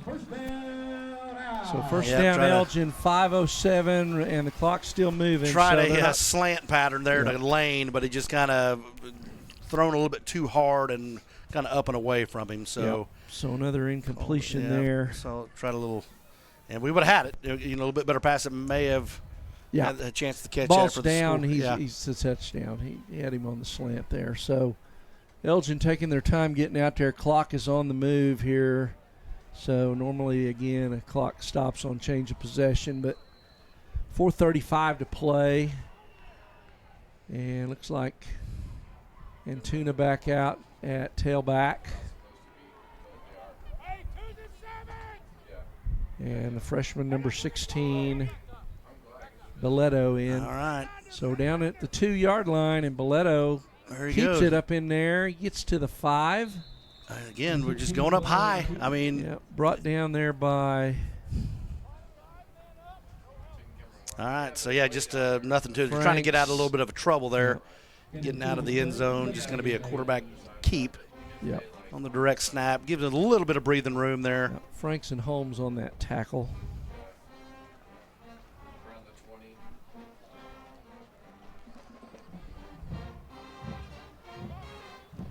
So clock down to 3:42 and running.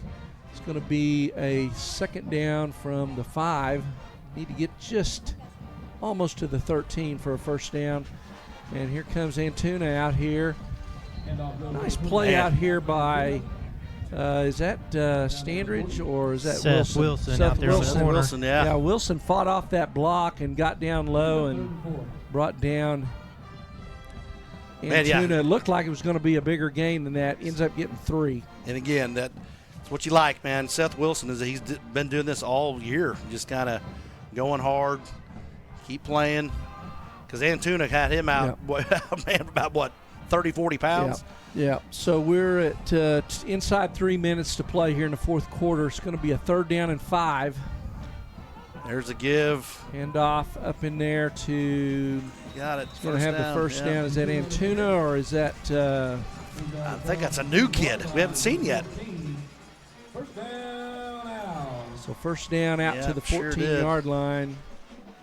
So I don't know. What do they got? The 7th graders in there now, Shane? I don't know. So. That's about the 5th or 6th running back. Yeah, they just have a whole line of them, man. So first down, 2:20 to play here in the fourth quarter. And you know these kids want to score. Yeah. Absolutely. They want a little bit of glory here. So handoff up in there again to the tailback, and he's driving, gets about 3. Okay, just not much. We had Standridge had him in the backfield, just missed him. Yep. So I mean, he literally had a from point of contact, just broke out of it and got, what, about 3 there? Yep. So, yeah, that, yeah, they're just taking their time now, guys. They're trying to bleed this clock as much as they can. Yeah, minute 40 to play. So the end of it there, close to it.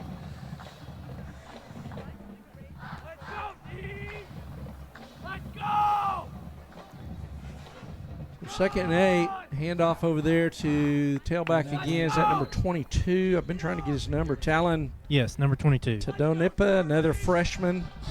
So he's been the ball carrier. Okay, now I know for a fact, if I'm not mistaken, his brother or his cousin was at Lawton Mack. Remember that big lineman they had a couple years ago? Had that same last name? Right. So, yeah, kids are just defecting to Elgin left and right, which, hey, it's not their fault. Yeah. But they're getting a lot of good athletes moving into this community right now. Yeah. So it's going to be, we're inside a minute, 53 seconds to go. 3rd down and 5 from the 20, just inside the 20. Yep. Hand off to Tadonipa again. He gets.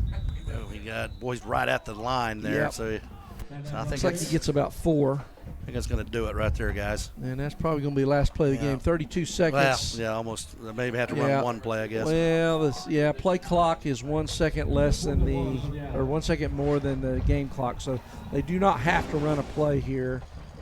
4th and 1, they're not going to. Yep. So that's going to be the ball game. Elgin walking off the field.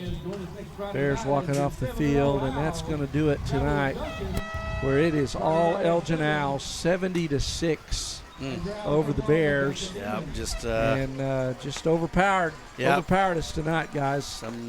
And you know, like I said, sometimes you're just going to run into teams that are just, like I said, in all sports that are just, quite a bit better than you, more physical, and you just got to try to just throw this one out the window, it's gone with it, and then move on. Yep.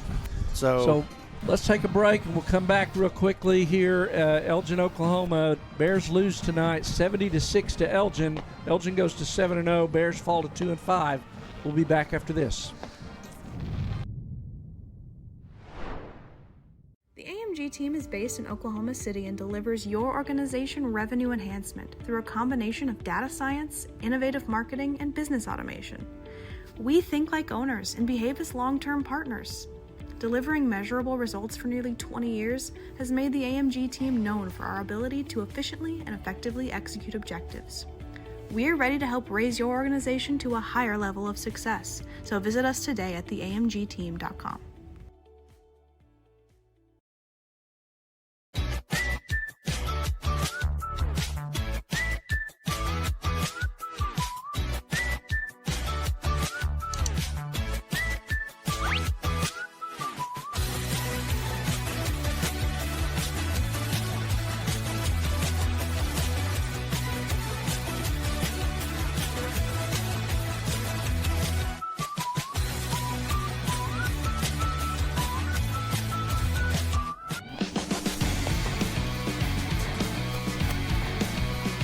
So welcome back to Elgin, Oklahoma, where the Bears have just dropped a 70-6 decision to the Elgin Owls Elgin unbeaten.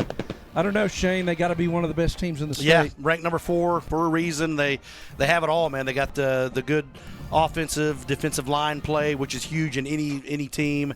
You got an experienced quarterback. You got a great tailback. You have backups, depth. Competitive depth. Yeah. So it's just they're going to be a hard team to defend and hard team to play, and clearly the front runners in 5A1, no doubt. Yeah. So. But it was just a tough night, fellas. I don't know what else to say other than just Steven, any final thoughts over there on the sideline? Like you said, I mean, I would like to see, a little bit more fight, like you said, in them.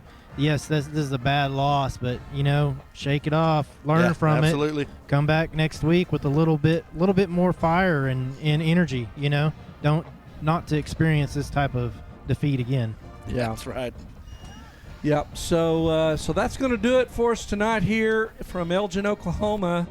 Thank you for watching NobleBears.tv. Bears back home next week. Altus Bulldogs coming to town. Bulldogs coming to town. And that's going to be a game you're going to have a chance to win. That's a winnable game. Absolutely. Bears need to shake this one off in a hurry, learn what they can from it, and get ready to go play, because that's one you can win next week. And as bad as this game stunk tonight, if you win next week, you're 3-2 in the district. You're right there still fighting for the playoffs. So still got a lot of good things to play for here. Right. So anyway, well, hey, thanks a lot to David Rowden and his crew tonight. Do great as always. Great job helping us get set up. Shane and I, this is all computerized, and I'm not sure between us we can spell IBM. So couldn't do this without David Rowden and the kids. Hey guys, I want to give it a shout out too to the managers and trainers. They put in a lot of work and here early and loading equipment and everything, getting it all here and set up for the team. So shout out to all those ladies. Takes a lot to put these things on, whether it's the broadcast or just the game, the team and the kids and the band, and you got a lot of kids involved in a lot of things, and that's a great thing to see for the community. Sure is. Yes. So hey, we'll catch us next week. Bears at home against Altus. If you can't make it out to the game, tune in here on NobleBears.tv. I'm Randy Kersey with Shane Fisher and Stephen Carey signing off here from Elgin, Oklahoma. Go Bears. Go Bears.